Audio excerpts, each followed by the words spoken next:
একই ফ্ল্যাট ভাড়া করে একই জায়গায় রাখবে দুজনকে। এটা আসলে তো কখনো বাংলাদেশের ওয়েদারে সচরাচর এরকম হয় না যে দুইজন ওয়াইফ একসাথে থাকবে, রাজি হবে। আমার নাম জান্নাতুল ফেরদৌস। জান্নাতুল ফেরদৌস এবং ডাক নাম হচ্ছে নূপুর। নূপুর। সো নূপুর, রাইট নাও আপনার এজ কত?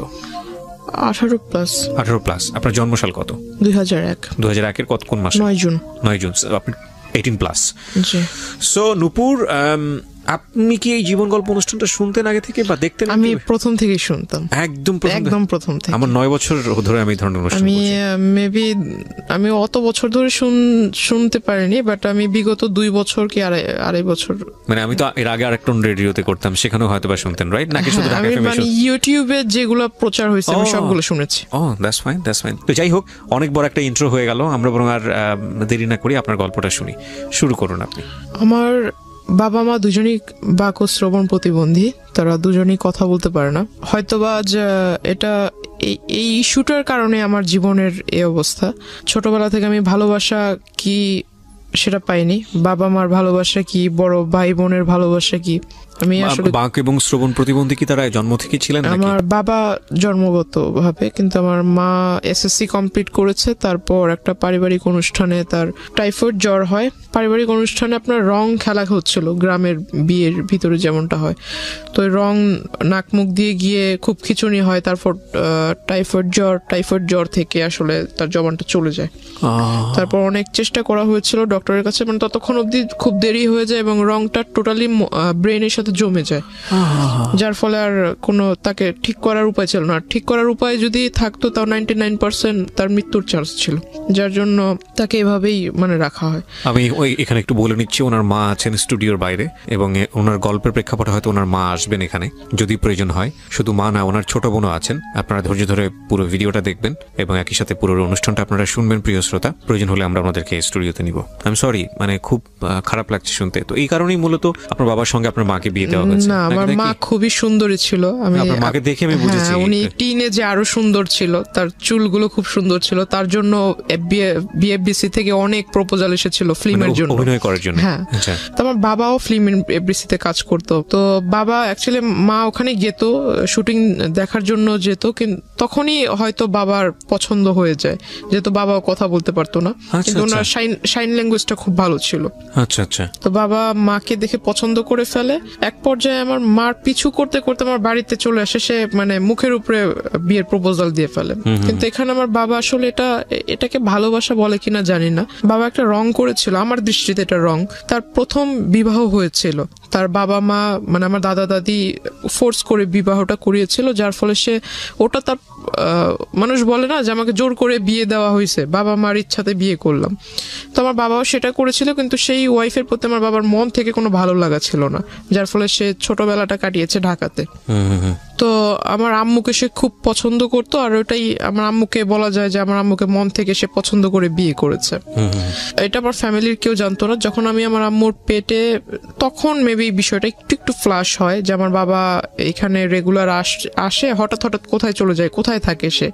আস্তে আস্তে যখন আমার জন্ম হয়, তখন আমার আম্মুর বিয়েতে যারা সাক্ষী ছিল বা বাবার ফ্রেন্ড ছিল যারা কথা বলতে পারে না, সেখান থেকে একটা জিনিস লিক হয় যে তার দেশের বাড়িতে ওয়াইফ আছে, তাদের ছেলে মেয়েও আছে। তখন আমার বাবা আসলে এটা টোটালি খোলসা করে সবার কাছে বলে যে আমি আসলে ওকে ভালোবাসতাম, ওকে যদি এটা বলতাম তাহলে তো তাকে বিয়ে করতে পারতাম না। তখন বিষয়টা আসলে ওপেন হয়। তখন আমার মা খুব রাগারাগি করে, এটা স্বাভাবিক, প্রত্যেকটা মহিলাই করবে। মা সুইসাইড করার চেষ্টা করে, তখন বাবা অনেক বুঝায়। তারপর দুই ওয়াইফকেই বাবা ডিসিশন নেয় যে একই সাথে রাখবে, একই ফ্ল্যাট ভাড়া করে একই জায়গায় রাখবে দুজনকে। এটা আসলে তো কখনো বাংলাদেশের ওয়েদারে সচরাচর এরকম হয় না যে দুইজন ওয়াইফ একসাথে থাকবে, রাজি হবে। তো আমার মা কিছুটা মেনে নিয়েছিল, কিন্তু ওনার ওই আগের ওয়াইফটা একটু অন্যরকম ছিল। উনি আসলে, আমার মা যেহেতু কথা বলতে পারতো না, কিন্তু উনি কথা বলতে পারতো। তো ওনার চাল চলন একটু অন্যরকম ছিল। বাবা আমাকে খুব আদর করতো, বাবা আমার জন্য যা নিয়ে আসতো এগুলো করতে ওই মহিলা আমার আম্মুর অগোচরে নিয়ে তার বাচ্চাদের দিয়ে দিত। আমার মা জিজ্ঞাসা করতো আমার মেয়ের খাবার ওদের দিচ্ছে, দুজনের জন্য তো সমান সমান আনছে। এক পর্যায়ে আমার মাকে, মানে বাবা ছিল না ওই দিন, মা রান্না করতেছিল, মাকে নাকি পিছন থেকে এসে ওই পা বটি দিয়ে মানে জবাই করার জন্য পিছন থেকে আসে। মা যখন পিছনে ঘুরে তখন দেখতে পায় মা তাকে ধাক্কা দিতে গেছে, তখন ওই সিলিন্ডার দিয়ে মানে আমার মার মাথায় আঘাত করে সে।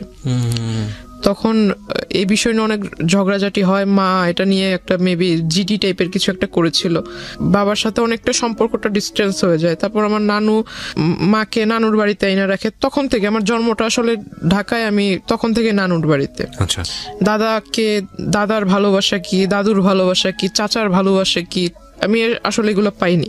মানুষ বলে না যে কেউ যদি মানুষ হয় দাদার বাড়িতে থাকলেই ভালোভাবে মানুষ হতে পারে, নানা নানির বাসায় থাকলে ওইভাবে মানুষ হওয়া যায় না। আমার সবচাইতে বড় একটা আফসোস হলো যে আমি আমার মাকে কখনো মা বলে রাখতে পারিনি। কেন? কারণ শুনবে কিভাবে সে? আর যতটুকু শুনে ততটুকু হলো যে মা অন্য সবার সাথে সাইন ল্যাঙ্গুয়েজে কথা বলে। আমার যখন খাবারের সময় হয় তখন আমাকে মানে জান্নাত তো বলতে পারে না, তবে নূপুর শব্দটা একটু বোঝা যায় সে যখন বলে, তো নূপুর বলে ডাকে, ওটা আমি বুঝি। আর আমি যদি তাকে যাই বলবো না কেন সে সবই বোঝে। আমি আমার মার বাবার সবার কথা মানে একদম ভালোভাবে বুঝি। আমি যখন অন্যদের দিকে দেখি যে তারা বাবা মাকে কোনো কিছু চাওয়ার হলে, বাবা আমার এটা লাগবে, বাবা ওটা লাগবে, মাকে বলবে, কোনো প্রবলেম হলে বাবা মার সাথে শেয়ার করবে, আসলে আমার লাইফে আমি ওগুলার কখনো সুযোগ হয়নি। Just because of language barrier.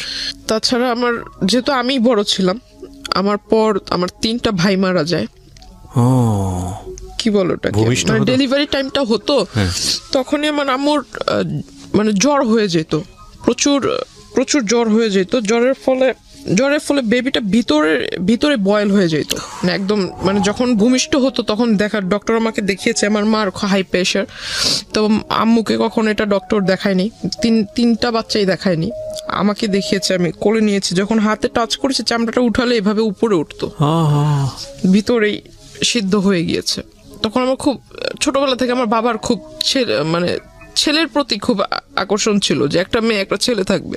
ছোটবেলাটা ওই নানা নানির বাসায় কাটানো, মার ভূমিকা বাবার ভূমিকা নানা নানি পালন করেছে লেখাপড়া থেকে। মানে আমার এলাকার মানুষ এখনো বলে, যখন আমি খুব রাগারাগি করি বা খুব কষ্ট পাই তখন আমাকে এখনো বলে যে এই এলাকাটাতে কোনো ফ্যামিলিতে এমন কোনো বাচ্চা নেই যার কোনো মানে সম্পূর্ণ চাহিদা কোনো ফ্যামিলি সম্পূর্ণভাবে মানে পালন করেছে বা দিতে পেরেছে। কিন্তু আমার একটা ফ্যামিলি ছিল, মানে নানুর যেহেতু টাকা পয়সা যাই ছিল মোটামুটি খুব ভালোই ছিল, সম্পত্তি যা ছিল এগুলো আমাদের জন্য বিক্রি করে, তার নিজের ছেলের জন্য না করে আমাদের জন্য সে বিক্রি করে আমাদেরকে খাওয়াইছে। এখনো অবধি মানে আমাদের কোনো কাজ করতে হয় না, বসে বসে খাচ্ছি। মার বিয়ের পর আজ আমার 18+ চলতেছে, প্লাস আমার আম্মু বিয়ের সম্পূর্ণ বয়সটাই তার মার বাসায়। তো আসলে এগুলো তো আসলে খরচের বিষয় আছে, তাই না? এগুলো কয়জনে করে? এগুলো যদি আমি অ্যাভয়েড করি তাহলে এটা আমি আসলে মানুষ বলে গণ্য হব না, যদি এগুলোকে ভুলে যাই।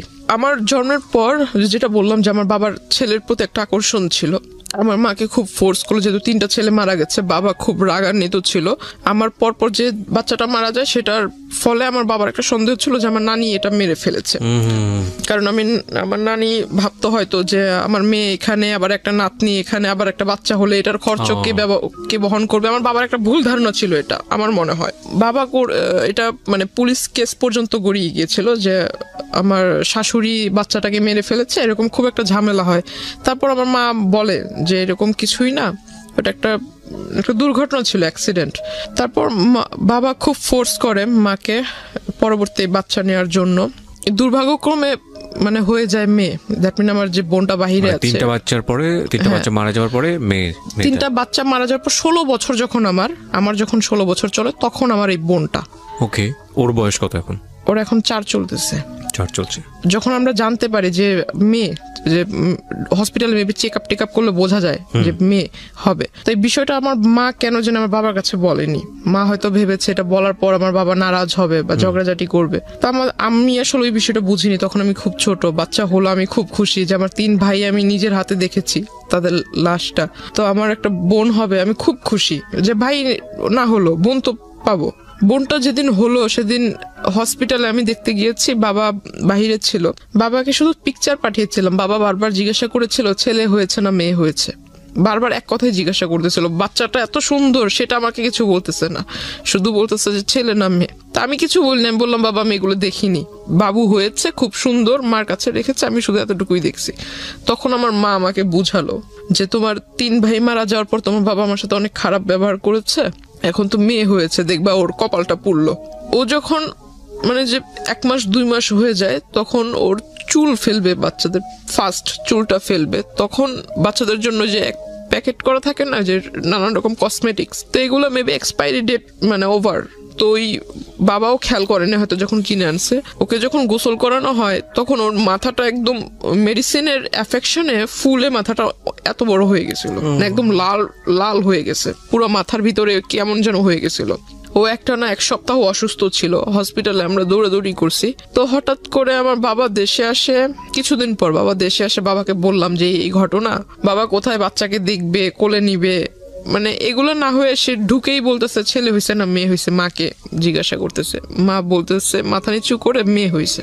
বাবা আমার বোনটাকে কোলে নেয়নি। ওনার আগের ঘরে কি কয়জন ছেলে মেয়ে? তার মেবি 2 ছেলে 1 মেয়ে। তারপরই অবস্থা। হ্যাঁ, ওনার যদি এমন হতো যে না একটা ছেলে নাই, প্রথমত এই আচরণটা ছেলে মেয়ের ক্ষেত্রে করাই উচিত না। দ্বিতীয়ত হচ্ছে যে ওনার তো ছেলে আছে, 2টো ছেলে আছে, তারপর এটা যাই হোক আপনি মেয়ে হিসেবে বলছেন, এটা খুব দুঃখজনক, আসলে আর কিছু বলার নেই। তো আমার তারপর বোনকে তো এরকম দেখছি। বড় সমস্যা হলো যে আমি ছোট থেকে একাকিত্ব, মানে নিজেকে সবসময় একা করে রাখতাম। এটা আমার একটা, আমি মনে করি যে আমার একটা সবচেয়ে বড় ভুল। ইভেন আমি যখন স্কুলে পড়ি আমি কারোর সাথে মিশতাম না, আর আমার কাছে কেন যেন মনে হতো যে আমার আব্বু আম্মু তো এরকম, কারোর সাথে ফ্রেন্ডশিপ করলে অবশ্যই বাবা আমার একটা টপিকস প্রথমেই আসবে যে বাবা কি করে, মা কি করে। এগুলো শুনলে মানুষ আসলে কোন নজরে আমাকে দেখবে যে ওর বাবা মা কথা বলতে পারে না। আমাদের বর্তমান সমাজের মানুষ যেটাকে বলে বোবা, আর এই জিনিসটা আমার শুনতে খুব খুব খারাপ লাগে, যার জন্য আমি কখনো কারোর সাথে মানে ওইভাবে যদি পরিচয় হয়েও যায়, বাবা মার টপিকস আসলে আমি তার সাথে কথা বলা ক্লোজ করে দিই। তারপর মানে সবার সাথে কথা বলতাম না, একা একা থাকতাম। তো সবাই মনে করতো আমি অনেকটা হিংসুটে বা আমি একটু অন্যরকম, সবার সাথে মিশতে পারি না, আমার ভিতরে জেলাসি কাজ করে। তো আমি আসলে কারো কে আমাকে নিয়ে কি ভাবলো এগুলো আমি কানে দিতাম না। আমার ছোটবেলা থেকেই নামাজের প্রতি একটা আকর্ষণ ছিল, আল্লাহ তাআলার সমস্ত আদেশ নিষেধ এগুলা মেনে চলি ছোট থেকেই। আর আমার ছোটবেলা থেকে কেন জানি যে অ্যারাবিক কালচার যেটা আমার কাছে খুব ভালো লাগে। তো কলেজে উঠলাম, এসএসসির পর যে 3 মাস বন্ধ থাকে, 3 মাসের ভিতরে অনেক ঘোরাঘুরি হয়েছিল, অনেক জায়গায় মানে ঘুরছি। তো হঠাৎ করে একটা বিয়ের প্রপোজাল আসে আমার জন্য। তো ছেলেটা মেবি রাজনীতিতে জড়িত ছিল। তো যখন শুনলাম যে রাজনীতি করে, ঠিক আছে রাজনীতি করে ভালো, বিয়ের পর হয়তো বউকে ভালোভাবে রাখবে, প্রত্যেকটা ফ্যামিলি চায় তার মেয়ে একটা ভালো ভালো ছেলের কাছে বিয়ে হোক। কি করে যেন বাবা খোঁজটোজ নিয়ে দেখে যে ছেলের আসলে মানে ব্যাকগ্রাউন্ড ভালো না, নেশা টেশা করে, তো এজন্য ওটা রিজেক্ট হয়ে যায়।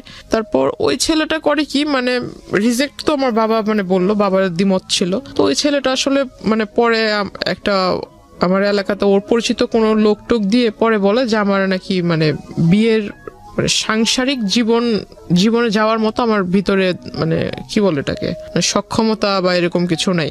কে বলে এটা? মানে ওই লোকটা বলে। আচ্ছা, যার সঙ্গে বিয়ে হওয়ার কথা। হ্যাঁ হ্যাঁ। তারপর আমার শুনতে মানে যখন শোনার পর আমি আর বাড়িতে কিছু বলিনি, বললাম যে এই লোকের সাথে তো আর আমার বিয়ের সম্বন্ধটা আগায় নেই বা ওইরকম কোনো কথা হয়নি, জাস্ট দেখা সাক্ষাৎ হয়েছে, বাসায় আসছে দেখার জন্য, ওই পর্যন্তই, তাহলে এই বিষয় নিয়ে আর আগায় দরকার কি। ওই বিয়ের প্রস্তাবটা ওটা সবকিছু আমরা ভুলে গেলাম। তারপর আমি ভাবলাম যে সামনে কলেজে ভর্তি হতে হবে, কলেজে যাব, আর নতুন কলেজ, নতুন এরিয়া। যেদিন ফার্স্ট ডে কলেজে গেলাম, খুব মানে প্রথম দিনই খুব মানে অনেক ক্লাসের মানে 42 জন স্টুডেন্টের মধ্যে যেন টিচারদের চোখের মনি হয়ে গেলাম।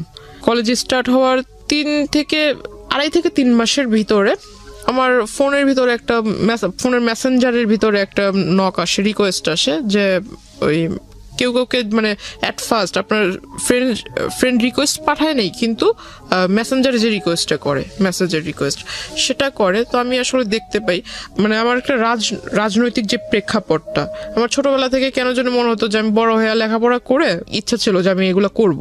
তখন ওই টাইমটাতেই ওই লোকটা আমার প্রোফাইল পিকচারে ছিল, ওই যে পিকচারটা ছিল, সেই পিকচারটা দেখে উনি আমাকে নক দেওয়ার পর সে আমাকে ডিরেক্টলি অ্যাট ফার্স্ট নক দিয়ে আমার নাম্বার চায়। ইভেন সে লিখে যে আপনি যদি আমার দলের ভিতরে আসেন তাহলে আপনাকে দেখে অনেক লোক উপলব্ধ হয়ে, আপনাকে দেখে অনেক লোক, আপনার আশেপাশের অনেক লোক আমার এখানে আসবে। আপনার প্রোফাইল পিকচারের মধ্যে দলীয় কোনো ব্যাপার-স্যাপার ছিল? হ্যাঁ হ্যাঁ। ওকে। আর আমি জানতাম না যে প্রোফাইল পিকচার আমার সাথে যিনি ছিল ওনার সাথে আবার ওনার আগে থেকেই পরিচয় আছে। ওটা উনি দেওয়ার পর আপনার প্রোফাইল পিকচারের মধ্যে এমন একজন ব্যক্তি ছিল যার সঙ্গে যিনি আপনাকে নক দিয়েছেন তার পরিচয় ছিল? হ্যাঁ। ওকে। মানে ওনার ওখানে উনি কাজ করতো, যিনি আমাকে নক দিয়েছে। তো উনি আমাকে যখন এই মেসেজ দেয় তখন আমি ভাবলাম যে উনি আমাকে মেসেজ দিয়েছে, আমি ওনাকে চিনি না, উনিও আমাকে চিনে না। এই প্রথম যেহেতু মেসেজ দিয়েছে, মেসেজ দিয়ে আবার নাম্বার চাচ্ছে প্রথমেই নাম্বার চাচ্ছে, প্লাস বলছে যে আমার দলে আসলে আপনার লাইফটা অনেক ভালো হবে, লাইফটা অনেক ভালোভাবে লিড করতে পারবেন, অনেক বড় পোস্ট পাবেন, দেশে বিদেশে ভ্রমণ করতে পারবেন, আরো অনেক কথা। তো আমি আসলে এই কথা শুনে আমার কাছে মনে অনেকটা মানে টাউট টাইপের মনে হয় যে লোক বাট পারে, মানে আমি তো এখনো পূর্ণ এজে পৌঁছায় নেই, তো আমি কিভাবে রাজনীতি করব? আর আমাকে সে পোস্ট দিবে, আমি পোস্ট মানে আমার একটা সিগনেচারে মানুষ এই দেশ থেকে ওই দেশে চলে যাবে, এটা আবার এমন কোন ক্ষমতা? দুনিয়াতে তো অনেক রাজনীতিবিদ আছে যাদের বয়স অনেক বেশি, একটা নির্দিষ্ট টাইম থাকে না। তা আমিও ওটা মিন করে মানে তার সাথে আর কথা বলিনি, সে আমাকে রিকোয়েস্ট পাঠিয়েছে, তার সাথে কোনো কথা না বলে আমি সাথে সাথে রিকোয়েস্টটা রিমুভ করে দিই। অনেক দিন যায়, সে আবার অন্য একটা আইডি থেকে রিকোয়েস্ট মানে ওইভাবে রিকোয়েস্ট প্রায় সেম কথা বলে, তখন আমি বুঝতে পারি যে অন্য আইডি হলে কি হবে, লেখা তো সেম, নাম্বারটাও সেম, আমি ওটা রিমুভ করে দিই। তারপর সে আমাকে সে একটা কাজ করেছিল যে আমার ফেসবুকের ভিতরে যে পিকচারগুলো আমি আপলোড দিতাম সেগুলো সবকিছু পাবলিক ছিল, পাবলিক থাকলে মেবি লাইক টেক বেশি আসে এরকম কিছু। আমি আসলে বুঝতাম না যে পাবলিক থাকলে পাবলিক অনলি মি থাকলে পিকচার মেবি দেখতে পারবে না, অনলি মি থাকলে শুধু আপনি দেখতে পারবেন, ফ্রেন্ডস থাকলে আপনার লিস্টে যারা আছে তারা দেখতে পারবে, ফ্রেন্ডস অফ ফ্রেন্ড থাকলে তাদের ফ্রেন্ডরা দেখতে পারবে। প্রোফাইল গার্ডের যে সিস্টেমটা এটা তো মেবি ইনস্ট্যান্ট হয়েছে। তো তখন প্রোফাইল পিকচারে ওইরকম লকটক সিস্টেম ছিল না, পিকচারটা সে ডাউনলোড করে রেখেছে, ডাউনলোড করে মেবি ওই যে প্রিন্ট আকারে বের করেছে। তারপর আমার ওখানে ইউনিফর্ম পরা কিছু ছবি ছিল, ইউনিফর্মের সাথে আপনার যে আইডি কার্ডের যে লেসটা হয়, লেসের ভিতরে কলেজের নাম ছিল, সে সমস্ত কিছু ডাউনলোড করে মানে টোটালি অ্যাডভান্স ছিল। কোন পিকচারে মানে কোন ডেটে কোন পিকচার ছেড়েছি, আজকে একটা পিকচার ছেড়েছি, যে কমেন্ট করেছে সে কালকে পিকচার করেছে, হ্যাঁ সমস্ত কিছু সে নোট করেছে, প্লাস স্ক্রিনশট রেখেছে কারা কারা মানে রেগুলার কমেন্ট করে, লাইক করে, প্লাস ওইখানে আপনার লাইক কমেন্ট এন্ড স্মাইলি দেওয়ার সিস্টেম আছে, লাভ চিহ্নর মেবি একটা রিঅ্যাকশন আছে, ওইরকম কারা কারা দেয়, হ্যাঁ সমস্ত কিছু। সে একটা মানে তার একটা স্বভাব ছিল কি সবকিছু লিখে, মানে কাগজ কলম তার কাছে মানে সবকিছু লেখার ভিতরে সে এক্সপার্ট ছিল। তো এরকম নোট করে রাখে, ছবি টবি প্রিন্ট করে রাখে, যা যা ছবি ছিল সমস্ত ছবি সে ডাউনলোড করে। তারপর যে কলেজের ছবিটা ছিল সেই ছবিটা নিয়ে আমার কলেজে যায়, কলেজে যাওয়ার পর এটা খুঁজে, কলেজের ওইখানে আমাদের সিস্টেম ছিল যে বাহিরের কেউ আসতে পারবে না, প্লাস কোনো গার্ডিয়ান ভিতরে আসতে পারবে না, গার্ডিয়ান যদি আসে তাহলে গেটের বাইরে থাকতে হবে, টাইম হয়ে যাবে ছুটির তখন নিয়ে যাবে।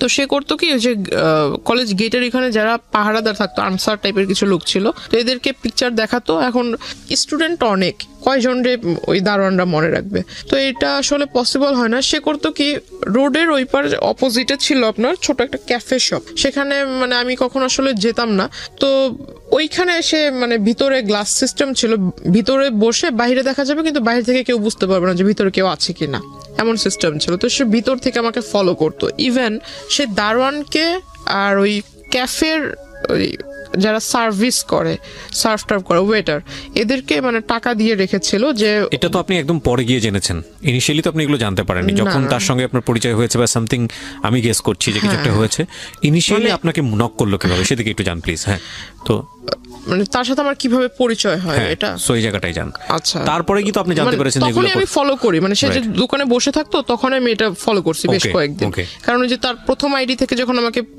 নক করে সেখানে পিকচার ছিল পাসপোর্ট সাইজ, মানে সে আরো মেবি আরো 10 বছর আগে পিকচার তুলেছিল সেই পাসপোর্ট সাইজের ছবি, কিন্তু সে বর্তমানে যেরকম দেখতে এমন কোনো পিকচার ছিল না।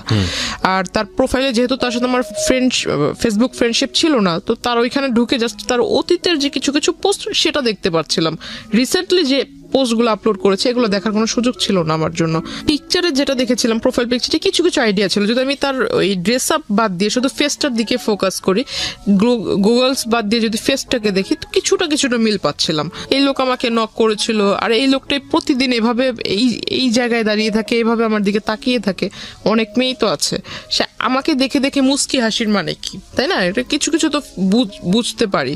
তাকে ওটা দেখলাম, অনেকদিন লক্ষ্য করলাম, হঠাৎ একদিন সে আমাকে ডাকে, আমাকে আমার নাম ধরেই ডাকে, প্রোফাইলে যে নাম ছিল সে নাম ধরে ডাকে, তখন আমি মানে একদম শিওর যে এই লোককে তো এতদিন আমি সন্দেহ করছিলাম, আসলে সে আমার জন্য এখানে আসছে, এটা তখন বুঝতে পারলাম। তারপর ওই দিন আর তাকে রেসপন্স দেইনি। কিন্তু ইন দ্য মিন টাইম নিশ্চয়ই আপনার ওই লোকটার সঙ্গে কোনো কথোপকথন হয়েছে না, যে কারণে সেখানে আসছে, নাকি শুধুমাত্র হাই হ্যালো? সে ওই ছবি দেখে হাই হ্যালো ছবি দেখি সে আপনাকে ফলো করছে? মানে সে তো আমাকে নক করেছে ফেসবুকে অনেকবার, কিন্তু আমি তাকে রেসপন্স দেইনি। আচ্ছা, সে ওই পিকচার দেখেই মানে কনফার্ম হওয়ার জন্য এখানে আসছে। ওকে। প্লাস সে করেছে কি, যে কয়দিন আমার সাথে মানে প্রথম দিকে আমার সাথে যখন কথা বলার চান্সটা হয়নি, সে করেছে কি আমার সাথে যাদের পিকচার ছিল আপলোড করেছিলাম, যারা সেকেন্ড ইয়ারের স্টুডেন্ট ছিল, এদের সাথে একটা ভালো কম্বিনেশন করে ফেলেছে। কিভাবে কম্বিনেশন করেছে, সে পরিচয় দিয়েছে সে আমার দাদু, আপন দাদু। আমার বাবা মা দেশের বাহিরে থাকে। আর আমি যেটা করেছিলাম, আপনাকে প্রথমে বলেছিলাম যে আমার অ্যারাবিক কালচারের প্রতি একটা মানে কি বলে এটা, ঝোঁক ছিল, ভালোবাসা ছিল। মানে ওটা আমি মেনটেন করতাম আর কি। তো আমি করেছিলাম যে যারা, তখন আমি আসলে বুঝতাম না, আইডিটা যেহেতু আমার ক্লাস 8 থেকে শুরু, তো আমি আসলে বুঝতাম না। আমি অনেকেরই দেখেছি যে ফেক আইডি তৈরি করে, তখন বুঝতাম না ফেক আইডি কি। অনেকে অনেক রকম ডিটেলস দেয় যে আমি থাকি এখানে কিন্তু অ্যাড্রেস দেয় অন্য জায়গার। তো আমি যেহেতু অ্যারাবিক কান্ট্রি লাইক করতাম, তো আমি করেছিলাম কি যে ইউনাইটেড মানে আপনার দুবাইয়ের একটা অ্যাড্রেস দিয়েছিলাম, স্কুলও ওইখানকার দিয়েছিলাম। তো আমি মানে আরবিতেও ভালো, ইংরেজিতে মোটামুটি ভালো, বাংলায়ও ভালো। তো আমার মানে এটা দিলে কে এটা দেখতে আসবে, আমার ধারণা ছিল এরকম। আর আইডিটাও খুলে দিয়েছিল আমার এক ভাগিনা। তো আসলে পাসওয়ার্ড টাসওয়ার্ড সবও জানতো, এগুলোর প্রতি এটা যে আসলে ইম্পর্টেন্ট এটা আর আমার মাথায় ছিল না। সে ওই জিনিসটা আসলে নোটিস করেছে যে আমি দুবাইয়ের নাগরিক, আমার বাবা মা ওখানে থাকে, সেও এটা পরিচয়। ঠিক আছে, আমার বাবা মা দুবাইতে থাকে, আমি ওইখানে স্কুলে লেখাপড়া করেছি, বাংলাদেশে আসছি বড় হয়ে, এখন এখানে কলেজে পড়তেছি। সে জানে না যে আমি বাংলাদেশি হাই স্কুল আর প্রাইমারি লেভেল পার করেছি। সে মনে করেছে আমি দুবাইতে লেখাপড়া করেছি, দুবাইয়ের নাগরিক, সিটিজেনশিপ আছে, তার ফিলিংস ছিল এরকমটা। তো সে করে কি, সেকেন্ড ইয়ারের যে মেয়েরা ছিল তাদের সবার কাছ থেকেই মানে সে ডিটেলস নেয় যে আমি আসলে কোন টাইমে কলেজে আসি, আমার সাথে আসলে কারো অ্যাফেয়ার আছে কিনা, আমি যখন কলেজে আসি কোনো ছেলে টেলে আমাকে আগায় দিতে আসে কিনা, এভরিথিং ডিটেল সে নেয়। প্লাস আমার কোনো গার্ডিয়ান কোনোদিন কলেজে এসেছে কিনা। তখন 2-1 মেয়ে বলে যে হ্যাঁ ওর সাথে তো একজন মহিলা এসেছিল, দ্যাট মিন আমার মার কথা, একজন মহিলা এসেছিল, সাথে বেবি ছিল। তো ওই লোক বলছে যে ওর মানে কোন মহিলা এসেছিল আইডিয়া আছে কিনা। তো আপনার সঙ্গে এগুলো আপনি জেনেছেন কিভাবে? মানে ওই মেয়েদের কাছ থেকে। আচ্ছা, ওই মেয়েরা এসে আপনাকে নক করেছে? মানে ওরা মেয়েদের সাথে, আমার সাথে তো তার কথা হচ্ছে না, কিন্তু ওই মেয়েদের সাথে সে ভালো একটা কন্ট্রিবিউশন করে ফেলছে। সো পরবর্তীতে মেয়েরা এসে আপনাকে এটা বলেছে? আমাকে বলেছে, মানে যেমন গতকালকে ঘটনা ঘটেছে, আজকে এসে বলছে যে এরকম একজন তোমাকে খোঁজ করছিল। ওকে, আমাকে বলছে, পরে আমি জানতে পারলাম। তো ওরা বলছে যে ওর মা, তো উনি বলছে যে ওর মা কিভাবে হবে, ওর মা বাবা তো দুজনেই দুবাইতে থাকে, আমি ওর দাদু, আপন দাদু, আমি শুধু বাংলাদেশে। ওর সমস্ত দেখাশোনা সমস্ত কিছু আমি করি, ওর লেখাপড়ার খরচ বাবদ সবকিছু আমি বহন করি, বাবা মা বাহিরে থাকে। তখন আমাকে বললো যে তুমি ওই দিন যে মহিলা আসছে, তো আসলেই কি উনি তোমার আম্মু? তো আমি বললাম হ্যাঁ, এতে সন্দেহ আছে নাকি? পরের দিন আমি আমার মাকে বোনকে, নানুকে বললাম যে তোমরা একটু কলেজে আইসো, আমার টিফিন পিরিয়ডের পরে কলেজে এসো। তারা গিয়েছে, তখন আমি সবাইকে দেখালাম যে যে আমার আম্মু, এটা হলো আমার নানু। তো সবাই বলতেছে তুমি এত স্মার্টলি চলাফেরা করো, তোমার নানু এরকম কেন? এখন কাউকে আর বুঝাইতে পারি না যে আমার নানু তো হলো গ্রামের মহিলা, কারণ সে যেভাবে চলা পছন্দ করে সে ওভাবেই চলবে। তো সবার ভিতরে একটা ডাউট ছিল যে আমি হয়তো মানে একদম লোয়ার ক্লাস, মিডল ক্লাস যেমনটা থাকে, মিডল তো একটু উচ্চবিত্ত, মেবি মধ্যবিত্ত, লোয়ার ক্লাসে যেমন থাকে, যে ওইখান থেকে উঠে এসে হয়তো একটু পাট নিচ্ছি, এমন একটা ধারণা ছিল। কারণ ওই যে আমার দাদু সেজেছে, সে অনেক কিছু মিসআন্ডারস্ট্যান্ডিং তাদের ভিতরে তৈরি করে দিচ্ছে। তো এখন সবাই আমাকে একটু অন্য নজরে দেখছিল যে আমি আসলে মিথ্যা বলছি, এটা সেটা। সবাই একে অপরের সাথে মানে একটু উকি ঝুঁকি করে কথা বলছিল। আমাকে যখনই কেউ দেখে তখনই আমার সামনে একজন আরেকজনের কানে কানে কথা বলে, তখন আমার কাছে একটু সন্দেহ হলো। এই গতকালকে ওই লোকের কথা শুনলাম, ওই লোককে সন্দেহ করতেছিলাম, সন্দেহটা বাস্তবায়ন হলো। আবার এখন এরা আমাকে, এতদিন এরা আমার সাথে কথা বলার জন্য সামনে আসতো, গায়ে পড়ে কথা বলবে, আমি কথা বলতাম না। এখন মানে এরাই আমাকে দেখে মানে একজন আরেকজনের কানে কানে কথা বলছে, নিশ্চয়ই মেবি বাজে কিছু।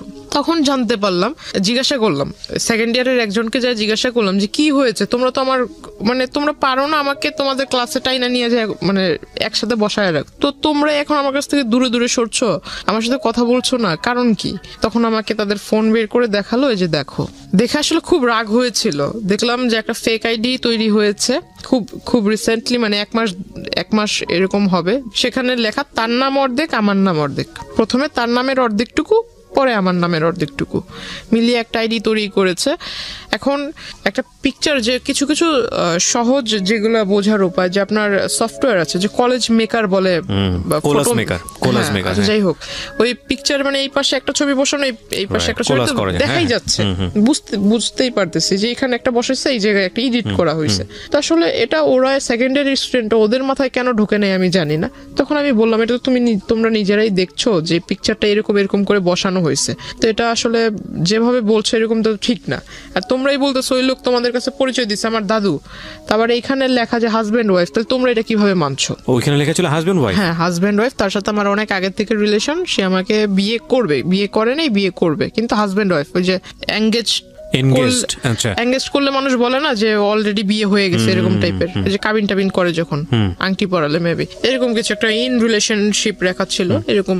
তো আইডিটার ভিতর বেশি কয়েকটা ছবি ছিল না, তবে আমার প্রোফাইলে যে কিছু ছবি ছেড়েছিলাম এখান থেকে কিছুটা ওইখানে দেখেছি। তখন পর্যন্ত লোকটার সঙ্গে আপনার কোনো কথা হয়নি। তারপরে যে আমি তার সাথে মানে একটা আগ্রহ জাগলো, তার সাথে এবার কথা বলবো আমি। এতদিন সে আমাকে ফলো করছিল, এবার আমি তার সাথে মানে সামনাসামনি কথা বলবো। তখন আমি তার আইডিতে নক দেই। আইডিতে নক দেওয়ার ফলে সে আমাকে ডিরেক্টলি বলে যে আমি আইডিতে মেসেঞ্জারে কথা বলবো না, নাম্বার দেন, নাম্বারে ফোনে কথা বলবো। আমি বললাম এখন তো আমার মানে জানতে হবে সে যে এই কাজটা করলো, এত বড় একটা সমস্যা তৈরি করলো আমার জন্য, এটা মাত্র আমার কলেজের স্টুডেন্ট মানে ক্লাসমেট বা সিনিয়র স্টুডেন্টরা দেখেছে। এটা যখন আমার বাড়ি পর্যন্ত যাবে, আল্লাহ না করুক যদি এটা জেনে যায়, তখন আমার কি হবে? কলেজ তো এখানে শেষ, আমার বাবা মা এই অবস্থা। তখন আমি তার সাথে মানে যোগাযোগ করার চেষ্টা করি নিজ থেকে। তখন তাকে নাম্বার দিই, নাম্বার দেওয়ার পর সে কথা বলে। সে আমাকে বললো যে আমি আপনার সাথে দেখা করব। আমি বললাম দেখা তো আমিও আপনার সাথে করবো, আমার মানে আপনি আমার দাদু হন এটা আমি জানতে পারলাম। বলতেছে কার কাছ থেকে জানলেন? তো আমি বললাম এত কিছু আপনার জানার দরকার নেই, আপনি আমার দাদু হন আমি জেনেছি, কেমন দাদু হন আমি দেখবো। আর আপনি বলেছেন যে আপনি আমার দাদু হন, আবার আপনি আমার হাজবেন্ড হন, কোন দিক থেকে আপনার সাথে আমার সম্পর্ক হয়েছে? আমি এটা একটু কথা বলবো আপনার সাথে, যদি পারেন তাহলে আসবেন। অন্যান্য দিন দেখেছি কলেজের বাইরে ওয়েট করেন, যেখানে ওয়েট করেন ঠিক সেখানেই থাকবেন, আমি আপনার সাথে মিট করব। সে আসে, সে ভিতর আপনার যে ছোট ছোট রেস্টুরেন্ট টাইপের কিছু একটা আছে, ওখানে বসে মানে ফোনের উপর একদম খুব বেশি বেশি ফাপড় মারছিল ফোন করে, এই এত লক্ষ টাকার ফার্নিচার সেট করো, ওটা করো, এটা করো, গাড়ি পাঠায় দাও, এটা সেটা। শেষমেশ অনেকক্ষণ ফোনে কথা বলার পরে দেখলাম যে হঠাৎ একটা কল আসলো। তখন বুঝলাম যে তখন সে শুধুই মানে ফাপড় মারতেছিল, কাউকে কল টল কিছুই দেয় নাই, কানে ফোন নিয়ে শুধু বলতেছিল। হঠাৎ একটা কল আসে, তখন কল রিসিভ করে কথা বললো। আমার খুব হাসি পাচ্ছিল তখন। তো আমি আর তখন কিছু বলিনি তাকে ডিরেক্টলি জিজ্ঞাসা করলাম। তার কথা বলা শেষ হলো, তাকে জিজ্ঞাসা করলাম যে আপনি কি ফেসবুক ইউজ করেন আদৌ? বলতেছে হ্যাঁ, করবো না কেন, আমার আইডি এই যে এটা। তো আমি বললাম আপনি কি সাথে মানে যেটা দিয়ে ফেসবুক ইউজ করেন সেই ডিভাইসটা কি নিয়ে এসেছেন? তো এত বড় একটা ট্যাব বের করছে। তা আমি বললাম যে ট্যাব কেন? ট্যাব তো বাচ্চারা ইউজ করে, ট্যাব আপনি ইউজ করেন কেন? কি আমি চোখে সমস্যা, চোখে দেখি না, বুঝি না, ট্যাব মানে ইউজ করি আমি, ফোন বুঝি না। আমি বললাম ভালো। বলতেছে যে আমার বাসায় আইফোন, আইপ্যাড পড়ে আছে, ম্যাকবুক পড়ে আছে, আমি ওগুলো বুঝি না, কিন্তু এই ট্যাব বুঝি। আমি বললাম ভালো, একটু বের করেন আপনার প্রোফাইলটা আমি দেখবো। তার কাছ থেকে ফোন নিয়ে সে মনে করছে আমি শুধু তারটা চেক করবো, তার মানে যে মিছিল টিছিল করছে এগুলার ছবি টবি দিয়ে ভরা, সে ভাবছে যে আমি ওগুলো দেখবো। দেখার পর দেখলাম বাপরে বাপ, সে তো আমার এই কাহিনী বাদ দেই, এর আগে অনেক মেয়ের ছবি টবি দিয়ে এগুলা করেছে। তাই আমি আর ওগুলো দেখিনি, জাস্ট আমার ছবি দিয়ে যেটা করেছে সে ওটার ভিতরে ঢুকার পর ওটা দেখলাম। দেখার পর সাথে সাথে আমি ওইটার ভিতরে আপনার লগ আউটে ঢুকে, ওখানে লগ আউট করার আগে করেছি যে আইডি ডিঅ্যাক্টিভ করে দেয় না, সে তো বুঝবে না, সে বোঝে কিনা সেটার আমি জানতাম না যে আদৌ সেইগুলো এই সম্বন্ধে আইডিয়া আছে কিনা।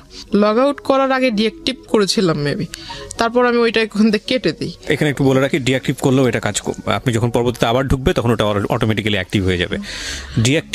আইডি ডিঅ্যাক্টিভ হলে যে সেটা পার্মানেন্টলি ডিলিট হয় বিষয়টা এরকম না, পার্মানেন্টলি ডিলিট আলাদা একটা অপশন আছে। হ্যাঁ, সো আইডি ডিঅ্যাক্টিভ করা মানে হচ্ছে আইডিটাই অ্যাক্টিভ না। ওই দিন যে করে দিয়েছে তারপর আর ওই আইডি সে চালায় নাই। আচ্ছা fine, it's very interesting. But ID deactive করলে আইডিটা ডিঅ্যাক্টিভ হয় না, ওইটা আলটিমেটলি একটা রিজিউম হয়ে থাকে। আপনি যখনই আবার আইডিতে ঢুকবেন সঙ্গে সঙ্গে ওটা অ্যাক্টিভ হয়ে যায়।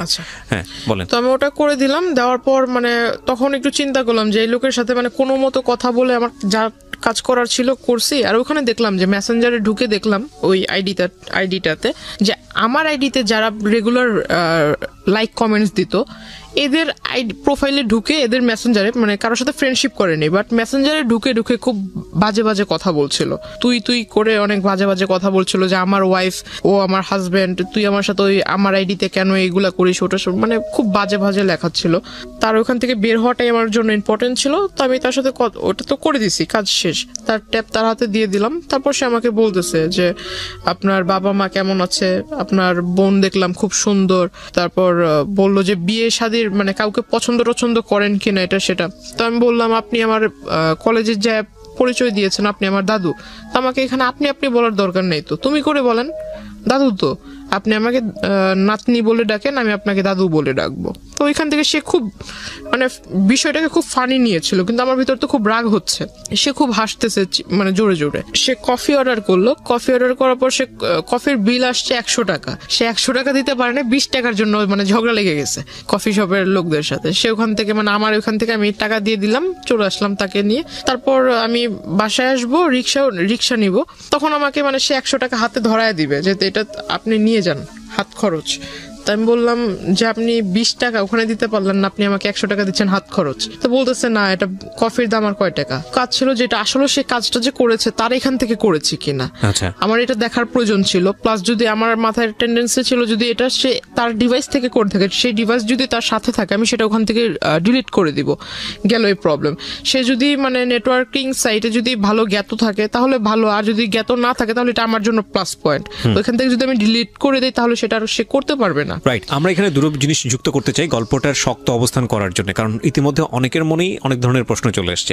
এই লোকটার সঙ্গে এই যিনি আজকে আমাদের এখানে আছেন গেস্ট, জান্নাতের মূল যে জায়গাটা থেকে সম্পর্ক, ঠিক সম্পর্ক না মানে এই ধরনের যে আদান প্রদান হচ্ছে বা এক ধরনের যোগাযোগ তৈরি হয়েছে, সেটার মূল কারণটা হচ্ছে জান্নাতের একটা পলিটিক্যাল ব্যাকগ্রাউন্ড আছে যেটা আমরা এখানে রিভিল করিনি, এবং সে চাইতো পলিটিক্স করতে, যে কারণে তার প্রোফাইল পিকচারে সে যাদের সাথে মুভ করেছে সেই সব মানুষদের ছবি ছিল, এবং যেই ভদ্রলোকটি তাকে নক দিয়েছে তিনিও পলিটিক্সের সঙ্গে জড়িত ছিলেন, এবং তিনি ওই তার এরিনার হওয়ার কারণে ওর প্রোফাইলে নক দিয়েছে। নক দেওয়ার পরে ওদের মধ্যে কোনো এক রকমের কথোপকথন হয়েছে। সামহাও ওই পিপলটা মানে যে ভদ্রলোককে আমরা এখানে কথা বলছি তিনি জান্নাতকে ট্র্যাক করা শুরু করেছেন, এবং ট্র্যাক করে যখন কনভিন্স করতে পারছে না তখন তার নামে উল্টাপাল্টা ছড়াচ্ছে অ্যাকর্ডিং টু জান্নাত, এবং জান্নাত এইটাকে মিটিগেট করার জন্য, এইটাকে সলভ করবার জন্য এই লোকটার সঙ্গে দেখা করেছে। ওকে, আমি সবসময় বলি যে স্টোরি লাইনটা হচ্ছে এটা, বিলিভ করা না বিলিভ করা এটা আপনার ব্যাপার, কিন্তু যেই জায়গাটা নিয়ে বিতর্ক থাকবে না পুরো গল্পটা বলার পরে, সেই জায়গাটা কি সেটা আমি স্টোরি বলার পরে আপনাদেরকে ক্লিয়ার করব। জি, ওইখান থেকে আমি বাসায় চলে আসি, তার টাকাটা তাকে ফিরিয়ে দিয়ে বাসায় চলে আসি। তারপরের দিন সে আবারও সেম টাইমে, আমার যে ছুটির টাইমটা ছিল, ছুটির টাইমে সে কলেজের ওখানে আসে। তারপর তাকে আমি আসলে বললাম যে আসলে আপনি দাদুর পরিচয় দিয়েছেন, এটা আসলে খারাপ কিছু না। দাদু সেকেন্ডে তো আপনি মিট করেছেন তার সঙ্গে, মানে সে কলেজের ওখানে আসছে পরের দিন, তারপর আপনি দেখা করেছেন পরের দিন আসছে। আমি কলেজ থেকে যখন বের হইতে আমার সামনাসামনি হয়েছে। আমার বাসে উঠলাম, বাস ছিল, বাসে উঠলাম, ওঠার পর সে আমাকে ডাক দিয়েছে। প্রথমে আমি আসলে এটা যেহেতু আমার কাজ যতটুকু ছিল আগের দিন তো আমি করেই দিছি, তারপর তার সাথে কিসের কথা বলা।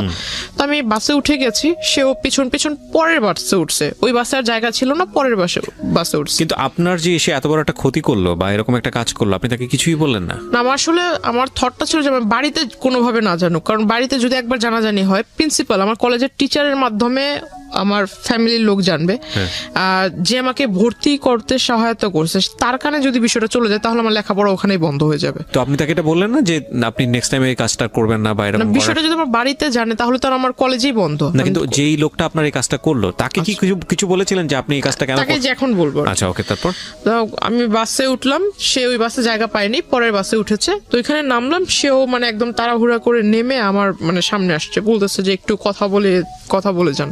আমি বললাম দেখেন আপনি আমার দাদু হিসেবে পরিচয় দিয়েছেন, ভালো কথা, আপনি যে কাজটা করেছেন, মানে সে মনে করছে আমি বিষয়টা আসলে এখনো জানি না, সে যে কাজটা করেছে আমি বিষয়টা জানিই না এটা ভেবেছে।